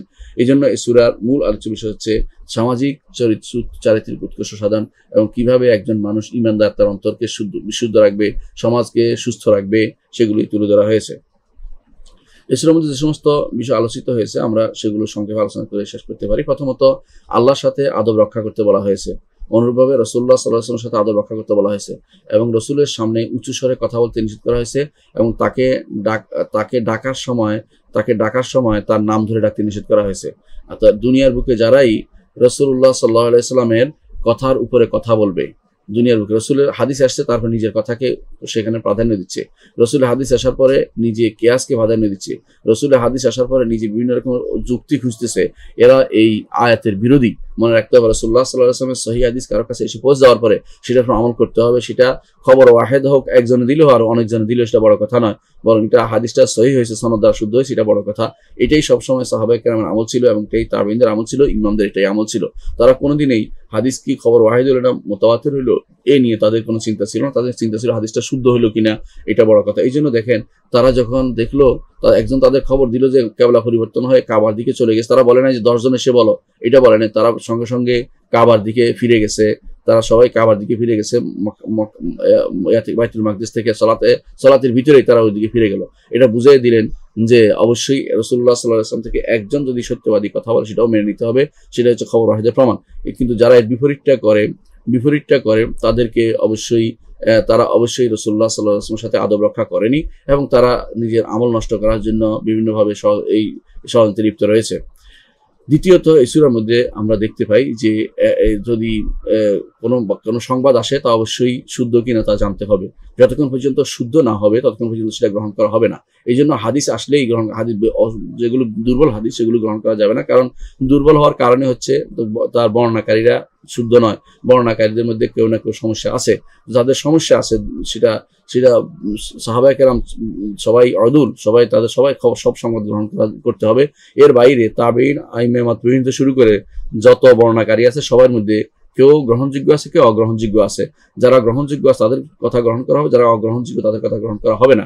গ্রহণযোগ্য অগ্রহণযোগ্য এটা নিজের বিবেক দিয়ে বানালে হবে না। কেউ কেউ আছে এখন তারা এই বানাচ্ছে, বসে বসে তারা সংখ্যাধিক্য বা অঙ্ক কষে কষে তাদেরকে নির্ধারণ করতেছে গ্রহণযোগ্য অগ্রহণযোগ্য। এটা ঠিক নয়। গ্রহণযোগ্য অগ্রহণযোগ্য নির্ধারণের জন্য যুগ যুগ ধরে আলেমরা একটা নির্দিষ্ট মেকিয়াস তৈরি করেছেন, একটা মানদণ্ড তৈরি করেছেন এবং সেগুলোর উপর গ্রন্থ লেখা হয়েছে। কে গ্রহণযোগ্য কে গ্রহণযোগ্য নয় সেটা দেখতে হলে পড়তে হবে আমাদের কিছু গ্রন্থ। আমাদেরকে ইমাম বুখারীর তারিখ পড়তে হবে, ইমাম তিরমিজির তারিখ পড়তে হবে, নাসাইর গ্রন্থ পড়তে হবে, মুসলিমের গ্রন্থ পড়তে হবে। প্রত্যেক ইমামে সেগুলো লিখেছেন এবং সেগুলো জমা হয়ে গেছে আলহামদুলিল্লাহ। সেটার মধ্যে আল কামেল বা আল কামাল ফি আসমায়ে রিজালের মধ্যে আছে, যেটা আব্দুল গনি মাকদসি লিখেছেন। তারপরে ইমাম মিজি এসে সেটাকে নাম দিয়েছেন যে তাহদিবুল কামাল। তারপর ইবনে হাজার তাহজিবুত তাহজিব এবং তাকরিবুত তাহজিব লিখেছেন এবং ইমাম জাহাবি লিখেছেন আল কাশিফ। এদের সমস্ত গ্রন্থ থেকেই নিতে হবে। নিজেরা বানিয়ে বানিয়ে কোনো কথা বললে তা গ্রহণযোগ্য হবে না, এটা মনে রাখতে হবে। অনেকেই আছে না জেনে কথা বলে, না জেনে এগুলো নিজের বিবেক দিয়ে হাদিস শুদ্ধ করতেছে, বা অনেকে কমন সেন্স দিয়ে এখন হাদিস শুদ্ধ করতেছে। এবং বই লিখতেছে যে বিশ্বের প্রথমবারের মতো বিশ্বে সে এখন হাদিস শুদ্ধের মানদণ্ড দাঁড় করাচ্ছে, নাউজুবিল্লাহ। অথচ হাদিস শুদ্ধ করার মানদণ্ড এই ফিল্ডের লোকেরাই করবে। যে কৃষক সে জানে যে কোন ফল ফলাতে হবে, যে কৃষক নয় শহরের মানুষটি কিছুই বলতে পারবে না এই বিষয় সম্পর্কে। এই জন্য যারা হাদিসের পণ্ডিত, তাদের কাছে হাদিসে জানে, তাদের কাছ থেকে এই বিষয় জানতে হবে যে কোন লোকটির বক্তব্য গ্রহণযোগ্য আর কোন লোকটির বক্তব্য গ্রহণযোগ্য নয়, কোন হাদিসটি গ্রহণযোগ্য কোন হাদিসটি গ্রহণযোগ্য নয়। তাদের কাছ থেকে শিখতে হবে, নিজের পক্ষ থেকে কোনো কিছু বলা যাবে না। তো মনে রাখতে হবে হাদিসের মধ্যে আমরা যেটাই বলেছি, বর্ণনাকারীদের মধ্যে যদি কোনো মিথ্যাবাদী থাকে সেটা গ্রহণযোগ্য হবে না। এই সূরাতে তা বলা হয়েছে। এই সূরার মধ্যে আরো বলা হয়েছে যে ফিতনার সময় যে যখন ঝগড়া হবে পরস্পর মুসলিমরা, তখন কি আচরণ করা হবে, অর্থাৎ তাদেরকে অবশ্যই পরস্পর মধ্যে মীমাংসা করে দেওয়ার জন্য এই সূরায় নির্দেশনা দেওয়া হয়েছে। যখন মুসলিমদের মধ্যে পরস্পর হানাহানি মারামারি হবে। এই সূরার মধ্যে আরো বলা হয়েছে ভাইদের মুসলিমদের মধ্যে অহুয়া ইমানিয়া, ইসলামের ভ্রাতৃত্ব রয়েছে। এই ভ্রাতৃত্ব ততক্ষণ পর্যন্ত থাকবে তখন ঈমান থাকে। ঈমান বিরোধী কিছু হয়ে গেলে, শিরিক হয়ে গেলে, কুফরি হয়ে গেলে এবং নেফাকি হয়ে গেলে তখন ঈমানি ভ্রাতৃত্ব আর থাকে না। এবং যখন তাওহীদের বিপরীত কোনো কিছু হবে ঈমানি ভ্রাতৃত্ব আর থাকে না। ঈমানি ভ্রাতৃত্ব, ঈমান যার আছে তার ঈমানি ভ্রাতৃত্ব আছে, কিন্তু ঈমানি ভ্রাতৃত্বের মানদণ্ড আছে, অর্থাৎ একরকম নয় সব। যে ব্যক্তি পরিপূর্ণভাবে তাওহীদের সাথে জড়িত, পরিপূর্ণ তাওহীদ মান্য করে চলে, সুন্নাহ মান্য করে চলে, তার সাথে আপনার যে সম্পর্ক, যে ব্যক্তির নাম মাত্র মুসলিম তার সাথে একই রকম সম্পর্ক হবে না। অর্থাৎ কিন্তু ঈমানি ভ্রাতৃত্ব বন্ধ হবে না। হ্যাঁ, ঈমানি ভাই মুসলিম হিসেবে ঈমান তার রয়েছে, সেজন্য সে ভাই, কিন্তু যতক্ষণ পর্যন্ত ঈমান থাকবে সেই ব্যবস্থা। ঈমান না থাকলে তা সে মুসলিম ভাই হতে পারে না, এটা মাথায় রাখতে হবে। সে যদিও সে মুসলিম বাবা ঘরে জন্মগ্রহণ করে, অথবা যদিও সে মুসলিম নিজেকে পরিচয় দেয়, কিন্তু ঈমান না থাকে আমরা যদি বুঝতে পারি, তখন তার সাথে ভ্রাতৃত্বের এই দাবি চলবে না। এই সূরার মধ্যে আল্লাহ তাআলা সে উল্লেখ করেছেন। এই সূরার মধ্যে আরো উল্লেখ করেছেন যে মুসলিমরা সব ঈমান, সমস্ত মানুষরা সব এক মায়ের সন্তান, এক পিতার সন্তান, তা হচ্ছে আদম এবং হাওয়া। এই সূরার মধ্যে আল্লাহ তাআলা উল্লেখ করেছেন সেটাকে। এবং ইসলামের হাকিকত এবং ঈমানের হাকিকত উল্লেখ করেছেন যে এটা আল্লাহ তাআলা রাসূল, ইসলাম ঈমানের হাকিকত হচ্ছে আল্লাহ তাআলা রাসূল আনুগত্য করা এবং নিজের নফস এবং মাল দিয়ে আল্লাহর রাস্তায় জিহাদ করা। এই সূরার মধ্যে আরো উল্লেখ করা হয়েছে যে আল্লাহ তাআলা সব কিছু জানেন জগতের। কেউ যদি কোনো মনে না করে, যে ঈমানদার যেন সবসময় মনে করে যে আল্লাহ তাআলা আমার সবকিছু দেখছেন, শুনছেন এবং সেটা অনুসারে আমাকে সওয়াব দিবেন। আমি সেখানে যত চেষ্টাই করি না কেন না জানার জন্য, সেটা আল্লাহ তাআলা অবশ্যই জানবেন। আর যদি যত চেষ্টাই করে কেন জানার মানুষকে জানার জন্য, আল্লাহ তাআলা সেটাকে অবশ্যই নষ্ট করে দিবেন। আল্লাহ তাআলা আমার সবকিছু দেখছেন, জানছেন। ঈমানদার যখন এটা তার মাথায় আসবে, তখন তার ঈমান হবে খালেস, আমল হবে বিশুদ্ধ এবং সেটা হবে গ্রহণযোগ্য। এই সূরার মধ্যে আমরা সংক্ষিপ্ত কয়েকটি দিক নির্দেশনা বা সংক্ষিপ্ত কয়েকটি দিক আলোচনা করতে পারি। এক নম্বর হচ্ছে হুজুরাত শব্দটি আমরা আগে বলেছি যে হাজির শব্দ আসছে, অর্থাৎ কোনো কিছু বন্ধ করা। যেহেতু বাধা দেওয়া হয়, এই জন্য এর নাম হচ্ছে বাধা দিয়ে ঘর তৈরি করা, এই জন্য হুজুরাত। কামরা যেহেতু বাধা দেয় এই রুমে ঢুকতে, এই জন্য নাম হচ্ছে হুজুরাত। এই জন্য এই বাধা দেওয়ার কারণে এরা হাজার তো বাধা দেয়া, যেহেতু প্রত্যেক ঘরে ঘরে বাধা দেওয়া হয় আর ঘরে ঢুকার জন্য, কামরা ঢুকার জন্য, এই জন্য এটার নাম হচ্ছে হুজুরাত। এটা আমরা বুঝতে পারি এর অর্থ থেকে। আর যখন এই আয়াত নাজিল হলো, সাবিত ইয়া আইয়ুহাল্লাযীনা আমানু লা তারফাউ আসওয়াতাকুম ফাওকা সাওতিন নবী, হে ঈমানদারগণ তোমরা রাসূলের কথার উপর নিজের স্বর উচ্চ করো না। সাহাবী ইবনে কায়েস রাদিয়াল্লাহু আনহু তিনি বলেন যে আমি তো রাসূলের কথার উপর কথা উচ্চ করি, কারণ তিনি ছিলেন রাসূলুল্লাহ সাল্লাল্লাহু আলাইহি ওয়াসাল্লামের ভাষ্য পৌঁছে দেওয়ার মতো প্রবক্তা। তো রাসূল যা বলতেন তিনি জোর করে সবাইকে তা জানিয়ে দিতেন উঁচু গলায়। তো এটার কারণে তিনি মনে করলেন যে তিনি ধ্বংস হয়ে যাবেন। তিনি ঘরে থাকলেন। তখন রাসূলুল্লাহ সাল্লাল্লাহু আলাইহি ওয়াসাল্লাম তাকে লোক পাঠান। কেন আসে না? বলে সে বলছে যে আপনার এখানে গেলে বড় করে কথা বলতে হবে, এই জন্য আসবে না। তিনি বলেন যে না, তাকে সে জান্নাতি, তাকে তো তোমরা জান্নাতের সুসংবাদ দাও, সে আসুক। তারপর এই মাধ্যমে তিনি জান্নাতের সুসংবাদ পেয়ে গেলেন। আলহামদুলিল্লাহ, এক সাহাবী জান্নাতের সংবাদ পেলেন রাসূলুল্লাহ সাল্লাল্লাহু আলাইহি ওয়াসাল্লামের সাথে আদব রক্ষা করে। তো এই সূরার মধ্যে আমরা আরো দেখতে পাই যে 6টি ডাক এসেছে। আল্লাহ তাআলা 6 বার ডেকেছেন, ইয়া আইয়ুহাল্লাযিনা আমানু, ইয়া আইয়ুহাল্লাযিনা আমানু 6 বার ডেকেছেন। এইগুলি সবগুলি এগুলি দ্বারা বোঝা যায় এখানে ইয়া আইয়ুহাল্লাযিনা আমানু বলা হচ্ছে, সেটা হচ্ছে আমাকে আপনাকে সম্বোধন করা হয়েছে। আব্দুল্লাহ ইবনে মাসউদ রাদিয়াল্লাহু আনহু বলেন, যখন ইয়া আইয়ুহাল্লাযিনা আমানু বলা হয় তখন তোমার কান লাগিয়ে শুনবে, কারণ তোমাকে বলা হচ্ছে। আর এই সূরার মধ্যে 10 বার নিষেধ করা হয়েছে, লা তায়াসাসু ওয়া লা ইয়াগতাব বা'দুকুম বা'দা। এভাবে আল্লাহ তাআলা নিষেধ করেছেন 9 বার, যে লা তারফাউ আসওয়াতাকুম। 10 বার নিষেধ করেছেন আল্লাহ, 10টিতে নিষেধ করেছেন। সবই হচ্ছে চারিত্রিক উৎকর্ষতার একটি নিয়ম এই সূরার মধ্যে তুলে ধরা হয়েছে। কেউ যদি কোনো নিজের চরিত্রকে উৎকর্ষ সাধন করতে চায়, ভালো চরিত্র জানতে চায়, তাহলে এই সূরার এই 10টি নিষেধাজ্ঞা যথাযথভাবে সে চিন্তা করবে এবং গবেষণা করবে এবং বুঝতে পারবে এবং এটাই নিয়ে আলোচনা করতে পারবে। আজ দুনিয়ার মানুষ আখলাক নিয়ে চিন্তা ভাবনা আছে, অথচ এই সূরা যদি কোনো কেউ একটি সূরা এই 18টি আয়াত যদি কেউ আয়াত যদি কোনো কেউ চিন্তা করে, তার জীবন কিন্তু সার্থক হয়ে যেত। অথচ মানুষ চারিত্রিক উৎকর্ষের জন্য তথাকথিত কান্টের, অমুকের, বিভিন্ন ইউরোপিয়ানদের তথাকথিত বিভিন্ন বাজে থিওরিকে অনুসরণ করে চলেছে। নাউযুবিল্লাহি মিন যালিক। আল্লাহ আমাদেরকে এসব জিনিস থেকে বাঁচার তৌফিক দান করুন। এই সূরার মধ্যে আমরা দেখতে পাই যে আল্লাহর কাছে সম্মানিত কারা, আল্লাহর কাছে সম্মানিত কারা। এই সূরার মধ্যে আল্লাহ তাআলা বলছেন, ইন্না আকরামাকুম ইনদাল্লাহি আতকাকুম, তোমাদের মধ্যে তাকওয়াবান যিনি সেখানে তিনিই হচ্ছে সম্মানিত। এই জন্য ইবনে তাইমিয়া রাহমাতুল্লাহ আলাইহি বলেন, আল্লাহর কিতাবে একটি আয়াত কেউ দেখাতে পারবে না কাউকে তার বংশের কারণে প্রশংসা করা হয়েছে বা বংশের কারণে কাউকে বদনামি করা হয়েছে, বরং মানুষকে প্রশংসা করা হবে তার ঈমান ও তাকওয়ার জন্য, এবং কুফর, ফিসক এবং ইসিয়ানের জন্য। কুফুরের জন্য বদনামি করা হবে এবং ফিসকের জন্য অবাধিত বদনামি করা হবে, এবং তা আল্লাহর কথা না মানার জন্য বদনামি করা হবে। আর প্রশংসা করা হবে ঈমান ও তাকওয়ার জন্য। এটাই কোরআনে এটা এসেছে। আর এই সূরার মধ্যে বিশেষভাবে বলা হয়েছে আল্লাহর কাছে তাকওয়া যার বেশি তার মর্যাদা সবচেয়ে বেশি। সুতরাং এটা আমাদের খেয়াল রাখা উচিত। আমরা এখন দর্শক বিন্দু পরবর্তী সূরায় চলে আসবো, সেটা সূরাতুল কাফ। সূরাতুল কাফ মক্কি সূরা, তার আয়াত সংখ্যা 45। এই সূরার শুরুতে আল্লাহ তাআলা কফ ওয়াল কোরআন মাজিদ, এই কফ শব্দ থেকে আল্লাহ তাআলা এই সূরার নামকরণ করেছেন কফ, এবং সেটা একটি তাওকিফি নাম, অর্থাৎ রাসূল এবং সাহাবায়ে কেরাম এই নামেই এই সূরাকে আহ্বান জানাতেন, এই সূরাকে অভিহিত করতেন, অর্থাৎ এই সূরা এই নামেই প্রসিদ্ধ। আর কোনো দ্বিতীয় কোনো নাম এই সূরার প্রমাণিত হয়নি। তাহলে বোঝা গেল যে এই সূরার কাফ নামটি, তো কাফ এটা কি অর্থ কি আমরা আগে বলেছি যে কাফ শব্দটি প্রকৃত অর্থ একমাত্র আল্লাহই জানেন, তবে কিছু কিছু অর্থ আলেমরা করেছে, সেগুলো জানলে আমাদের কোনো ক্ষতি নেই, সেগুলোতে অর্থ জানা যায়। সেগুলো কি, কেউ বলেছেন কাফ বলে কোরআনে কারীমকে বোঝানো হয়েছে, এটা শপথ করেছেন আল্লাহ তাআলা।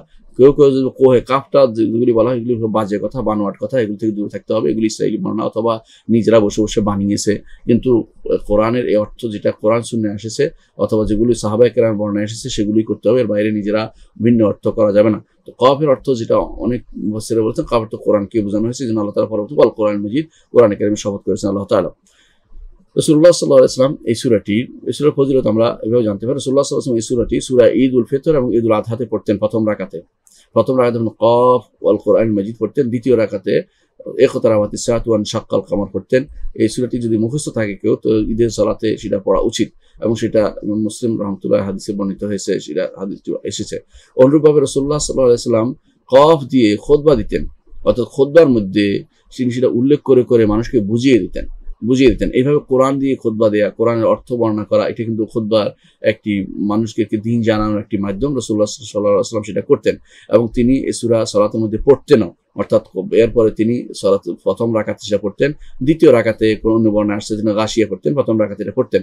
এই জন্য হিশাম বিনতে হারিসা ইবনে নুমান বলেন যে আমি সেটা শুনতে মুখস্থ হয়ে গেছে, রাসূল এত বেশি করে সেটা জুমার সালাতে পড়তেন, এই জন্য আমার বেশি সেটা আমার মুখস্থ হয়ে গেছে, বেশি শুনতে।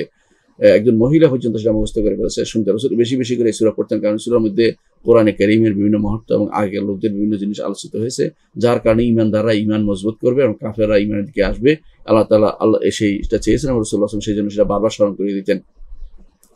এই সূরার শুরুতে আল্লাহ তাআলা কোরআনের কথা বলেছেন, কোরআন মাজিদের শপথ করেছেন, শেষেও ফাযাক্কির বিল কোরআন মান ইয়াখাফু ওয়াঈদ, যে আমার ওয়াঈদকে ধমকিকে ভয় করে তাকে আপনি কোরআন দিয়ে আপনি তাকে কোরআন দিয়ে আপনি তাকে তাজকির করুন, তাকে ওয়াজ করুন, কোরআন দিয়ে তাকে আপনি স্মরণ করিয়ে দিন, যে আখিরাতের কথা স্মরণ করিয়ে দিন। আর এই সূরার মধ্যে ঘুরে ফিরে সব আলোচনা আখিরাত কেন্দ্রিক এবং পুনরুত্থান কেন্দ্রিক, এই জন্য সেখানে ওয়াঈদের কথাও আসছে, ওয়াদের থেকে বেশি বেশি ধমকের কথা আসছে, জান্নাত দেওয়ার চেয়ে বেশি কথা আসছে, জাহান্নামে কিভাবে মানুষ চলে যাবে সেটা আসছে। রাসূলুল্লাহ সাল্লাল্লাহু আলাইহি ওয়াসাল্লাম খুতবাতে এটা কেন বলতেন, যাতে করে জাহান্নাম থেকে বাঁচার জন্য কোনো অবলম্বন মানুষ গ্রহণ করে, সেই জন্য রাসূলুল্লাহ সাল্লাল্লাহু আলাইহি ওয়াসাল্লাম খুতবাতে সেটা বলতেন। এই জন্য সূরার শুরুতে এবং শেষে কোরআনের কথা বলা হয়েছে। সূরার মূল আলোচ্য বিষয় হচ্ছে বা'স ওয়ান নুশুর, পুনরুত্থান। সেখানে কিভাবে পুনরুত্থান হওয়ার পর মানুষের কি অবস্থা হবে সেটা তুলে ধরা হয়েছে, এবং সেখানে কার কি অবস্থা হবে দুনিয়াতেই আমল করে যেতে বলা হয়েছে এই সূরার মধ্যে। এই সূরার মধ্যে যে বিষয়গুলো আমরা কয়েকটি বিষয় আমরা আলোচনা করতে পারি। এক নম্বর হচ্ছে যে আল্লাহ তাআলা যে সমস্ত প্রাকৃতিক নিদর্শন আছে সেগুলি তুলে ধরে আল্লাহ তাআলা এগুলি দ্বারা বুঝাতে চাইছেন যে আখিরাত অবশ্যই হবে, যে আল্লাহ আসমান জমিন সৃষ্টি করতে পারেন, যে আল্লাহ রাত দিনে ব্যবস্থাপনা সৃষ্টি করেছেন, যে আল্লাহ সূর্য এবং চন্দ্র সৃষ্টি করেছেন, গ্রহ নক্ষত্র সৃষ্টি করেছেন, আসমানকে সুন্দর করেছেন, জমিনকে বিছিয়ে দিয়েছেন, মানুষের বসবাসের উপযোগী করে দিয়েছেন, সে আল্লাহর জন্য দ্বিতীয়বার সৃষ্টি করার কোনো ব্যাপারই না। এই জন্য আল্লাহ তাআলা এই সূরার মধ্যে বিভিন্ন প্রাকৃতিক নিদর্শন তুলে ধরে আখিরাত যে হবে এবং মানুষ যে পুনরুত্থিত হবে সেটার প্রমাণ তুলে ধরেছেন। দ্বিতীয়ত এই সূরার মধ্যে আল্লাহ তাআলা আগেকার দিনের যারা কাফের ছিল, যারা এই পুনরুত্থানকে অস্বীকার করেছে, ঈমান আনতে অস্বীকার করেছে, তাদের কি পরিণতি হয়েছে তাদের বিষয়গুলো তুলে ধরেছেন। এই সূরার মধ্যে আল্লাহ সবকিছু জানেন, সেই বিষয়গুলো তুলে ধরেছেন, যে মানুষের গোপন প্রকাশ্য সবকিছু তিনি সবকিছু জানেন, সেটা কোনো কিছু তার কাছে গোপন নেই, তিনি সবকিছু জানেন এবং সবকিছু তিনি গণে রেখেছেন, কোনো কিছু বাদ পড়ে না তার কাছে। আল্লাহ নাসুহু, তারা ভুলে যেতে পারে কিন্তু আল্লাহ তাআলা সেটা গোপন রেখেছেন। আল্লাহ তাআলা সেটা কখনো ছাড় দিবেন কারোর জন্য, কিন্তু আল্লাহ তাআলার কাছে কোনো কিছু বাদ পড়ে যায় না। মানুষ যত আমল করে আল্লাহ তাআলা সেটাকে অবশ্যই সেটা তার নিজে জানেন এবং লিপিবদ্ধ করে রেখেছেন তার ফেরেশতাদের মাধ্যমে, এবং আল্লাহ তাআলা এগুলো আগেও লিখেছেন লহে মাহফুজে, অর্থাৎ সংরক্ষিত ফলকে মানুষের আমলগুলিও লেখা আছে কে কি করবে, সুতরাং কোনো কিছু মানুষের বাদ পড়ে যাবে না। এই সূরার মধ্যে আরো দেখতে পাই কিয়ামতের কথা, আখিরাতের কথা, এবং সেখানে কিভাবে কাফেররা পরস্পর ঝগড়া করবে এই নিয়ে দুনিয়ার বুকে তাদের যে ঝগড়া সেটাই পুরোপুরি এই সূরার মধ্যে আলোচিত হয়েছে। এই সূরার মধ্যে আরো আলোচিত হয়েছে ঈমানদারদেরকে আল্লাহ তাআলা জান্নাতের ওয়াদা করেছেন। এই সূরার মধ্যে আরো আলোচিত হয়েছে আল্লাহ তাআলা সালাতের আলোচনা করেছেন, জিকিরের আলোচনা করেছেন, এবং এগুলো মানুষকে সবর করতে সাহায্য করে সেটা বলেছেন। এই সূরার মধ্যে আলোচনা করা হয়েছে কোরআনের প্রমাণ যে অত্যন্ত শক্তিশালী, এবং কোরআন ওয়াদা ওয়াঈদ ধমকি এবং কোরআনের যে ওয়াদা আল্লাহ করেছেন আল্লাহ তাআলা সেগুলি যে গ্রহণ করতেই হবে এবং সেগুলি যে অত্যন্ত গুরুত্বপূর্ণ আল্লাহ তাআলা সেটা এই সূরায় তুলে ধরেছেন। এই সূরার কিছু শিক্ষণীয় দিক আমরা তুলে ধরলাম, সূক্ষ্ম বিষয় আমরা তুলে ধরতে চাচ্ছি। এক নম্বর হচ্ছে সূরার শুরুতে আল্লাহ তাআলা মানুষকে ধ্বংসকারী তিনটি জিনিসের একসাথে উল্লেখ করেছেন।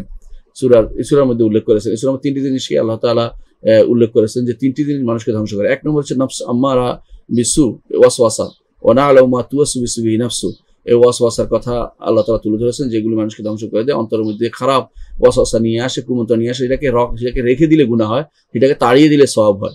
ঈমানদার অন্তরে সেটা আসবে কিন্তু সেটা তাড়িয়ে দিবে, এটা তুলে ধরা হয়েছে। দ্বিতীয়ত বলা হয়েছে যে শয়তান ওয়াসওয়াসা দেয়, শয়তান ওয়াসওয়াসা থেকে বাঁচতে হলে আমাদেরকে বেশি বেশি করে আল্লাহর কথা স্মরণ করতে হবে বলে দেওয়া হয়েছে।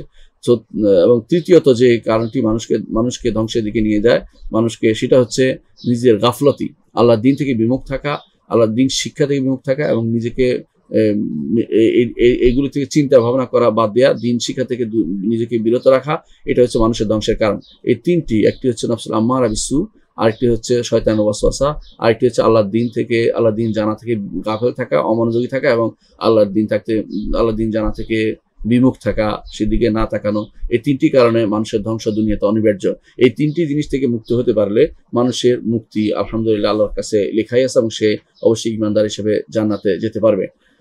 দ্বিতীয় যে জিনিসটি ইসলামের মধ্যে আলোচনা হয়েছে এটা হচ্ছে আল্লাহ তাআলা আমাদের সমস্ত কথা এবং কর্ম উভয়টাই আল্লাহ তাআলা যথাযথ পর্যবেক্ষণ করে রাখছেন, এবং সেটার জন্য ফেরেশতারা লিপিবদ্ধ করে রাখছে, এবং সেটা তিনি জানেন, তাদের ফেরেশতাদের দিয়ে সেটা আবার লেখানোর ব্যবস্থাপনা করেছেন, এই জন্য যাতে বান্দা অস্বীকার করতে না পারে, যদি করে নাই কোন সময় কি করেছে সবাই লিখে রাখে তারা। আর তারপরে যদি কোনো বান্দা অস্বীকার করে আল্লাহ তাআলা তার হাত পা থেকে তার সাক্ষ্য নিয়ে তাকে জানিয়ে দিবেন তুমি এগুলো করেছো। সুতরাং আমাদের যাবতীয় কথা এবং কাজ এটা তাহতাল মুরাকাবা। এখন যদি কোনো বাড়িতে লেখা হয় যে ক্যামেরা নিয়ন্ত্রিত, দেখবেন অনেক মানুষের কর্মকাণ্ড অনেক সীমিত হয়ে যায়, মানুষ মনে ক্যামেরা ধরা পড়ে যাবো, এই করবো সে করবো। আল্লাহ তাআলা ক্যামেরা দিয়েই দিয়েছেন মানুষের কাছে। মানুষের কাছে দুই গোষ্ঠী লেখক দিয়ে দিয়েছেন মানুষের দুই কাঁধে। এরা সব লিখছে, ভালো মন্দ সবই লিখছে। এর অর্থ হচ্ছে আপনি কিন্তু তাহতাল মুরাকাবা, আপনি ক্যামেরা নিয়ন্ত্রিত হয়ে আছেন। এটা আমি বোঝা উচিত। এই যে বুঝলে ইনশাআল্লাহ অনেক কাজ থেকে মানুষ গুনাহ থেকে বেঁচে থাকবে। যে আমি রাতের অন্ধকারে কি করি তাও আল্লাহ তাআলা দেখছেন, আর দিনের আলোতে সূর্যের সামনে মানুষের সামনে কি করি সেটাও আল্লাহ তাআলা দেখছেন। কোনো কিছুই আল্লাহ তাআলার কাছে গোপন নেই।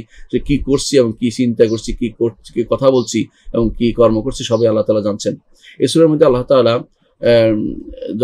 যখন আযাব এসে যাবে তখন যে কোনো ঝগড়া কাজ দিবে না সেটা তাআলা তুলে ধরেছেন। যে যখন আযাব এসে যাবে আল্লাহর পক্ষ থেকে, তখন কেউ ঝগড়া করছে আমি না তুমি করছো, তুমি না আমি করছো, এসব কাজ হবে না। আযাব এসে গেলে সবাই উপরে এসে যাবে, আল্লাহ তাআলা সেটা তুলে ধরেছেন। এই সূরার মধ্যে আল্লাহ তাআলা আরো বলেছেন, কাতাদা রাহিমাহুল্লাহ এই সূরার শেষে বলেছেন যে আল্লাহ তাআলা তার ফাযাক্কির বিল কুরআন মান ইয়াখাফু ওয়াঈদ, যে আল্লাহর ওয়াঈদকে ধমককে যে ভয় করে তাকে আপনি এই কোরআন দিয়ে আপনি তাকে স্মরণ করে দিন। এই তাফসীরে ইবনে কাতাদা রাহিমাহুল্লাহ বলেন যে সালফে সালেহিন এবং তিনি নিজেও এটা বলতেন, আল্লাহুম্মা জাআলনা মিম্মান ইয়াখাফু ওয়াঈদাক, আল্লাহ আমাদেরকে তাদের অন্তর্ভুক্ত করুন যারা আপনার ওয়াঈদকে ভয় করে, ধমকিকে ভয় করে, ওয়াইয়ারজু মাউদাক, এবং আশা করে যে আপনি যা ওয়াদা করেছেন সেটা সে পাবে। ধমকি ওয়াদা আশা করে। ইয়া বারু ইয়া রহিম, হে নেক দাতা, হে সৎ, হে দয়ালু, আল্লাহর কাছে এটা যখন আপনি চাইবেন। এটা অনেক সালাফরা সেটা করতেন, বিশেষ করে কাতাদা রাহিমাহুল্লাহ এটা বলতেন, ইবনে কাসির রাহমাতুল্লাহ বর্ণনা করেছেন। এর অর্থ হচ্ছে আপনি যখন কোরআন পড়বেন, অর্থ বুঝলে আপনার মন থেকে অটোমেটিকলি বের হবে যে আল্লাহ আমি আপনার ওয়াঈদ ধমককে ভয় করতেছি, আপনার ওয়াদাকে চাচ্ছি, আপনি দয়া করে আমাকে আপনার ওয়াদাটা দিন, আপনি ওয়াঈদ থেকে আমাকে বাঁচিয়ে দিন, এই দোয়া আপনি করবেন। এটা এই সূরার সব এই শিক্ষা আমরা পেতে পারি। দর্শক বিন্দু, আমরা সূরা যারিয়াত নিয়ে এখন আলোচনা করব। সূরা যারিয়াত মক্কি সূরা, এর আয়াত সংখ্যা 60টি আয়াত সংখ্যা। এর আয়াত মধ্যে প্রথমেই শব্দ যারিয়াত যারওয়ান, এখান থেকে এই সূরার নামকরণ করা হয়েছে। যারিয়াত যারওয়ান, এটা ফেরেশতাদের কথা আলোচনা করা হয়েছে। তারা বিভিন্নভাবে রিজিক বন্টন করে, বিভিন্ন জায়গায় তারা বৃষ্টি ভাগ করে নিয়ে যায়।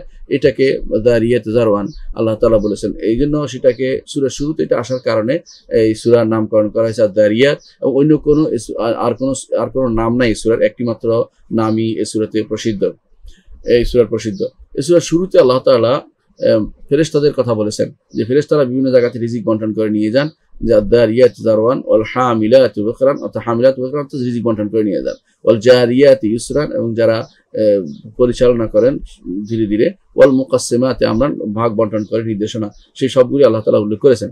এবং সূরার শেষে আল্লাহ তাআলা উল্লেখ করেছেন ইন্নাল্লাহু ওয়ার রাজ্জাকু যুল কুওয়াতিল মাতিন, আল্লাহ তাআলা তিনি রিজিক দেন, তিনি ব্যতীত আর তোমরা কেউ রিজিক দেন। আল্লাহ তাআলা এটা চেয়েছেন যে আল্লাহ তাআলা তিনি রিজিক দিবেন আর তোমরা সেটা বহন করবে। আর রিজিকের বিনিময়ে আল্লাহ তাআলা তোমাদেরকে শুধু চাচ্ছেন যে তোমার তারা ইবাদত করবে, এটাই তার উদ্দেশ্য। তিনি যা রিজিক দেন তত পরিমাণে ইবাদত করতে না পারলাম বান্দা ইবাদত করবে, এটা আল্লাহ তাআলা চেয়েছেন।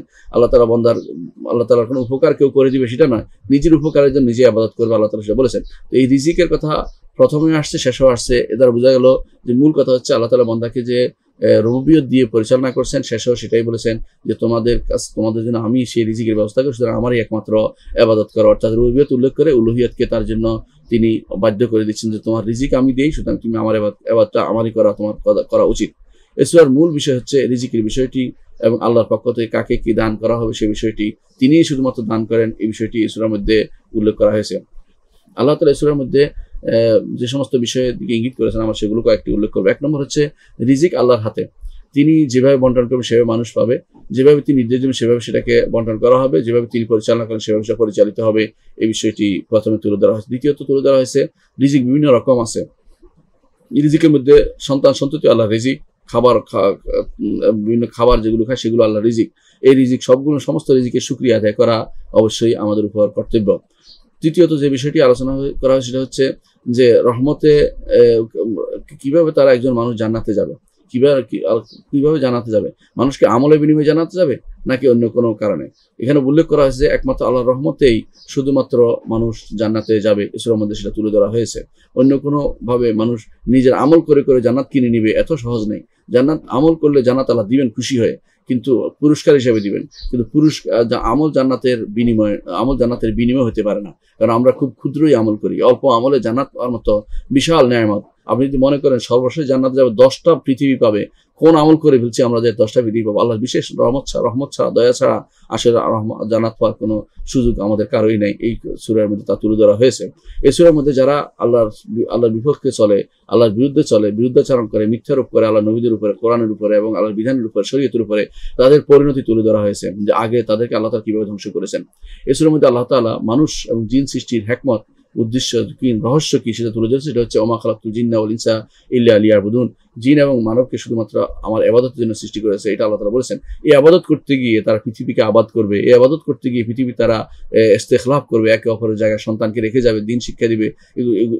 একটা উদ্দেশ্যের সাথে আর দুইটা উদ্দেশ্য জড়িত, এবং এটা এই জন্য যে এটার পরিপূরক হিসেবে ওই দুটি, সে দুটি হচ্ছে যে তারা ইস্তেমার করবে, ইস্তেখলাফ করবে, তেমনিভাবে আল্লাহর ইস্তেবাদ করবে, একমাত্র আল্লাহর জন্য আল্লাহরই আবাদত করবে এবং আল্লাহর জন্য পৃথিবীকে আবাদ করবে এবং আল্লাহর জন্য সন্তান সন্ততিকে একজনের পর একজন রেখে যাবে, দিনের উপরে মানুষকে খলিফা হিসেবে তৈরি, আল্লাহর সত্যিকারের আল্লাহ দাস হিসেবে তৈরি করে যাবে।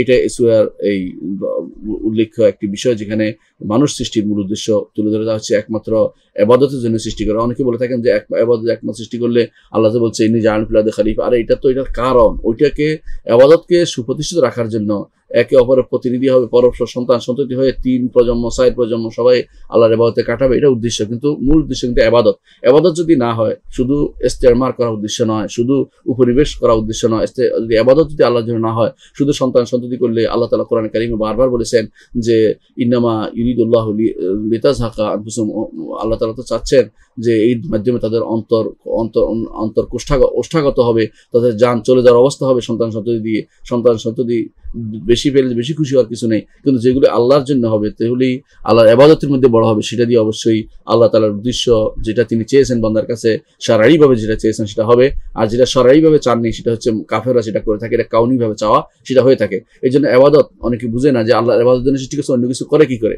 কারণ আল্লাহর চাওয়া দুই রকম। একটা হচ্ছে শারঈ চাওয়া, একটা হচ্ছে কাউনি চাওয়া, প্রাকৃতিক চাওয়া অনুসারে মানুষ চলতেছে, কিন্তু শারঈ চাওয়া হচ্ছে ঈমান আনবে, এই চাওয়া বাস্তবায়িত হতেও পারে, নাও হতে পারে। শরীয়তের জন্য দিয়েছেন যে জেনে শুনে নিবে তারটা গ্রহণযোগ্য, জেনে শুনে নিবে না সে পথভ্রষ্ট হবে। এই জন্য দুইটা চাওয়া আল্লাহ তাআলা রয়েছে দুনিয়াতে, এটা বুঝতে হবে আমাদেরকে। এই সূরার মধ্যে কিছু সূক্ষ্ম জিনিসের আলোচনা হয়েছে, আমরা সংক্ষেপে কয়েকটা জিনিস আলোচনা করতেছি। এক নম্বর হচ্ছে যে প্রত্যেকটি জিনিস এমন প্রত্যেকটি জিনিস থেকে আল্লাহর দিকে ফিরে আসতে হবে। দুনিয়ার অনেক সময় মায়া আপনাকে টানবে, আপনাকে সন্তান সন্ততি টানবে, দুনিয়ার মুখী হওয়ার জন্য, আখিরাত মুখী থেকে দূরে থাকার জন্য, আল্লাহ থেকে দূরে থাকার জন্য আপনাকে কখনো সন্তান, কখনো পরিবেশ, কখনো সমাজ, কখনো সম্পদ, এগুলি আপনাকে দুনিয়ার দিকে টেনে ধরবে, অথবা শয়তান দুনিয়ার দিকে টেনে ধরবে। আপনি এগুলি থেকে পালিয়ে আল্লাহর দিকে যেতে হবে। আল্লাহ তাআলা বারবার ফাফিরু ইলাল্লাহ, আল্লাহর দিকে পালিয়ে আসো, এগুলো ছাড়ো, এগুলো দুনিয়া সবচেয়ে আল্লাহর দিকে ফিরে আসো। আল্লাহর দিকে ছাড়ার অর্থ এই নয় যে আমি সব বাদ দিয়ে মসজিদে বসে, এটা নয়। দুনিয়ার কাজও করবেন, কিন্তু ওই সময় আল্লাহর কথা স্মরণ করবেন যে আল্লাহ আমি যে কাজ করছি এই জন্য হালাল রিজিক কামাই করতেছি, যাতে করে আমি হালাল খেয়ে আল্লাহর ইবাদত করতে পারি। এভাবে নিয়ত করে আপনি কাজ করলে আপনার সব ইবাদতেই পরিণত হয়ে যাবে। এই জন্য আল্লাহর দিকে ফিরে আসতে প্রত্যেকটি কাজে, কথা এবং চিন্তা চেতনায় আমাদের আল্লাহর কথা মাথায় রাখতে হবে। এই জন্য আল্লাহ তাআলা নির্দেশনা দিয়েছেন। এই সূরার মধ্যে আমরা দেখতে পাই যে আল্লাহ তাআলা তিনি রিজিক তিনি বন্টন করেছেন, তারপরেও যে তিনি জানেন যে আমাদের অন্তর প্রশান্তি দেওয়া দরকার। এই জন্য আল্লাহ তাআলা উল্লেখ করেছেন এই সূরার মধ্যে যে আমরা যেন তার কাছে তাওয়াক্কুল করি, তার উপরে ভরসা করি। কিন্তু রিজিক বন্টন করে যারা ফেরেশতারা, তাদের জন্য আল্লাহ তাআলা শপথ করেছেন যে তাদের শপথ করে আমাদের বুঝিয়ে দিলেন যে রিজিক বন্টিত, তোমাদের রিজিক বন্টিত, তোমরা এত আফসোস করার কিছু নেই বা হাপিতেশ করার কোনো কিছু নেই।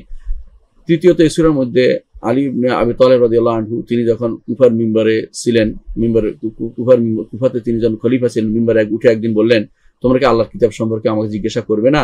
তোমরা কি রাসূলের সুন্নাত সম্পর্কে আমাকে জিজ্ঞাসা করবে না? আমি তোমাদেরকে অবশ্যই জানিয়ে দেবো। এক লোকে বললেন যে হে আমিরুল মুমিনিন, ওয়াদারিয়াত যারান অর্থ কি, যেটা আমরা এতক্ষণ অর্থ করি নাই, বাতাস উড়িয়ে নেয় যে সেটা। সেই জন্য আলী রাদিয়াল্লাহু বলেন আল রিহ, বাতাস সেটাকে উড়িয়ে নেয়। বাতাস কাকে উড়িয়ে নেয়? জারিয়াত, বাতাস উড়িয়ে নেয় মেঘমালাকে উড়িয়ে বিভিন্ন জায়গায় নিয়ে যায়, সেখান থেকে বৃষ্টি হয়, তখন রিজিকের ব্যবস্থা হয়। এরপর বললেন যে ফাল হামিলাতু ওকরান, ওই লোকটি বলে যে তাহলে হামিলাতু ওকরান কি? তিনি বলেন যে মেঘমালা, অর্থাৎ বাতাস টেনে মেঘমালাকে নিয়ে যায়। ফল জারিয়াত ইউসরান অর্থ কি? তিনি বলেন যে সুফুন, অর্থাৎ নৌকা, জাহাজ, সেগুলিকে সুন্দর বাতাসে হলে, খারাপ বাতাস হলে চলতে পারে, নোংর করে রাখে, ভালো বাতাস হলে সেগুলো চলতে পারে। ফল মুকাসসিমাতে আমরান কি? বিভিন্ন দিন বন্টন করে ফেরেশতারা। ইমাম তাবারি এই বর্ণনাটি উল্লেখ করেছেন আলী ইবনে আবি তালেব রাদিয়াল্লাহু আনহু থেকে। এর অর্থ হচ্ছে আলী ইবনে আবি তালেব রাদিয়াল্লাহু আনহু তিনি এমন এক সময় তিনি তার যে বিশাল জ্ঞানের ভান্ডারটি দিতে পারেননি। বারবার তিনি চাইতেন মানুষ যেন তার থেকে জ্ঞান নেয়, কিন্তু মানুষ তার থেকে জ্ঞান নেওয়ার জন্য সেই সময় মানুষ ফিতনাতে নিবেদিত হয়েছিল, ক্ষমতার জন্য এবং বিভিন্ন অবস্থার জন্য তার দুনিয়াদার হয়ে যাচ্ছিল। বারবার তিনি আহ্বান জানিয়েছেন যে আসো, দিন শিক্ষার জন্য আসো। এখনো অনেকে আহ্বান জানায় দিন শিক্ষার জন্য, মানুষ শুধুমাত্র ক্ষমতা এবং দিনের জন্য ব্যস্ত হয়ে পড়ছে, অত দিন শিক্ষার জন্য কেউ এগিয়ে আসছে না। এই অবস্থাটা আমরা এখন বুঝতে পারি। এই জন্য আমরা এই সূরা যেভাবে তাফসীর করেছে সেভাবে আমরা এই তাফসীর পেয়ে যাই যে আদ-দারিয়াত দারওয়ান অর্থ হলো ওই ফেরেশতারা যারা শপথ করেছেন, যারা বিভিন্ন নিয়ে যায়, বিভিন্ন বাতাসকে টেনে নিয়ে যাচ্ছে বিভিন্ন জায়গাতে, এগুলো আল্লাহ তাআলা শপথ করেছেন। তো আমরা এই সূরার শিক্ষা এখানে সমাপ্তি রাখি ইনশাআল্লাহ। দর্শকবৃন্দ, আমরা আলহামদুলিল্লাহ আপনাদের সাথে এই সূরাগুলোর আলোচনা সমাপ্ত করেছি। আজকে আমরা এখানে বিদায় নিচ্ছি। আসসালামু আলাইকুম ওয়া রাহমাতুল্লাহি ওয়া বারাকাতুহু।